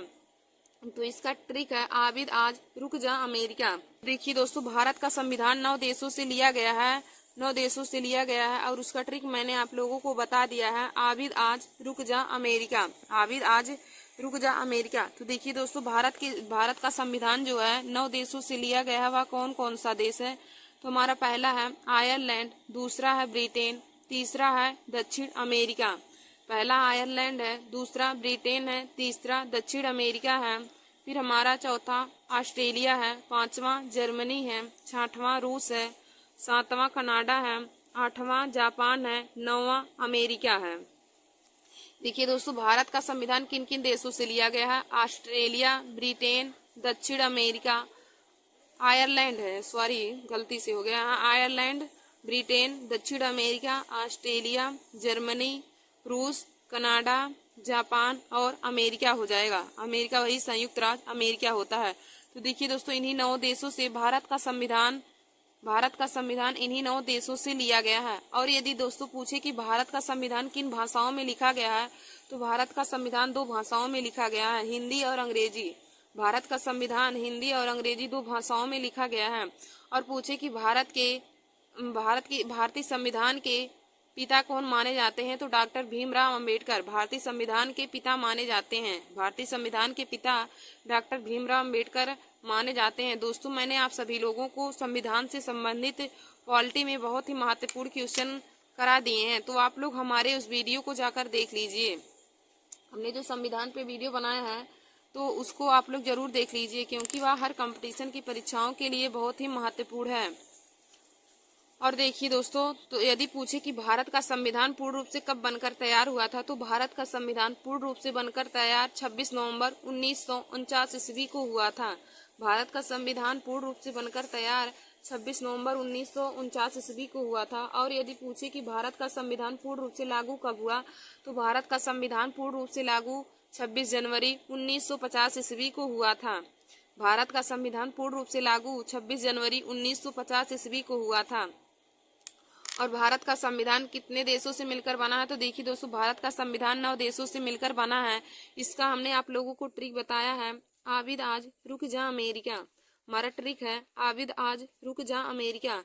देखिए दोस्तों, आबिद आज रुक जा अमेरिका में हमारा देश है आयरलैंड, ब्रिटेन, दक्षिण अमेरिका, ऑस्ट्रेलिया, जर्मनी, रूस, कनाडा, जापान और अमेरिका। तो इन्हीं देशों से मिलकर भारत का संविधान बना है। और देखिए दोस्तों, यदि भारतीय संविधान के पिता पूछे जाए, तो भारतीय संविधान के पिता डॉक्टर भीमराव अंबेडकर जी हैं। डॉक्टर भीमराव अंबेडकर को भारतीय संविधान का पिता कहा जाता है। और डॉक्टर भीमराव अंबेडकर ने अनुच्छेद 32 को संविधान का आत्मा और हृदय कहा है। आर्टिकल 32 बहुत ही महत्वपूर्ण है, क्योंकि डॉक्टर भीमराव अंबेडकर ने आर्टिकल 32 को भारतीय संविधान का हृदय और आत्मा कहा है। और यदि पूछे कि पंडित जवाहरलाल नेहरू ने भारतीय संविधान का हृदय और आत्मा किसे कहा है, तो उन्होंने मौलिक अधिकारों को भारतीय संविधान का हृदय और आत्मा कहा है।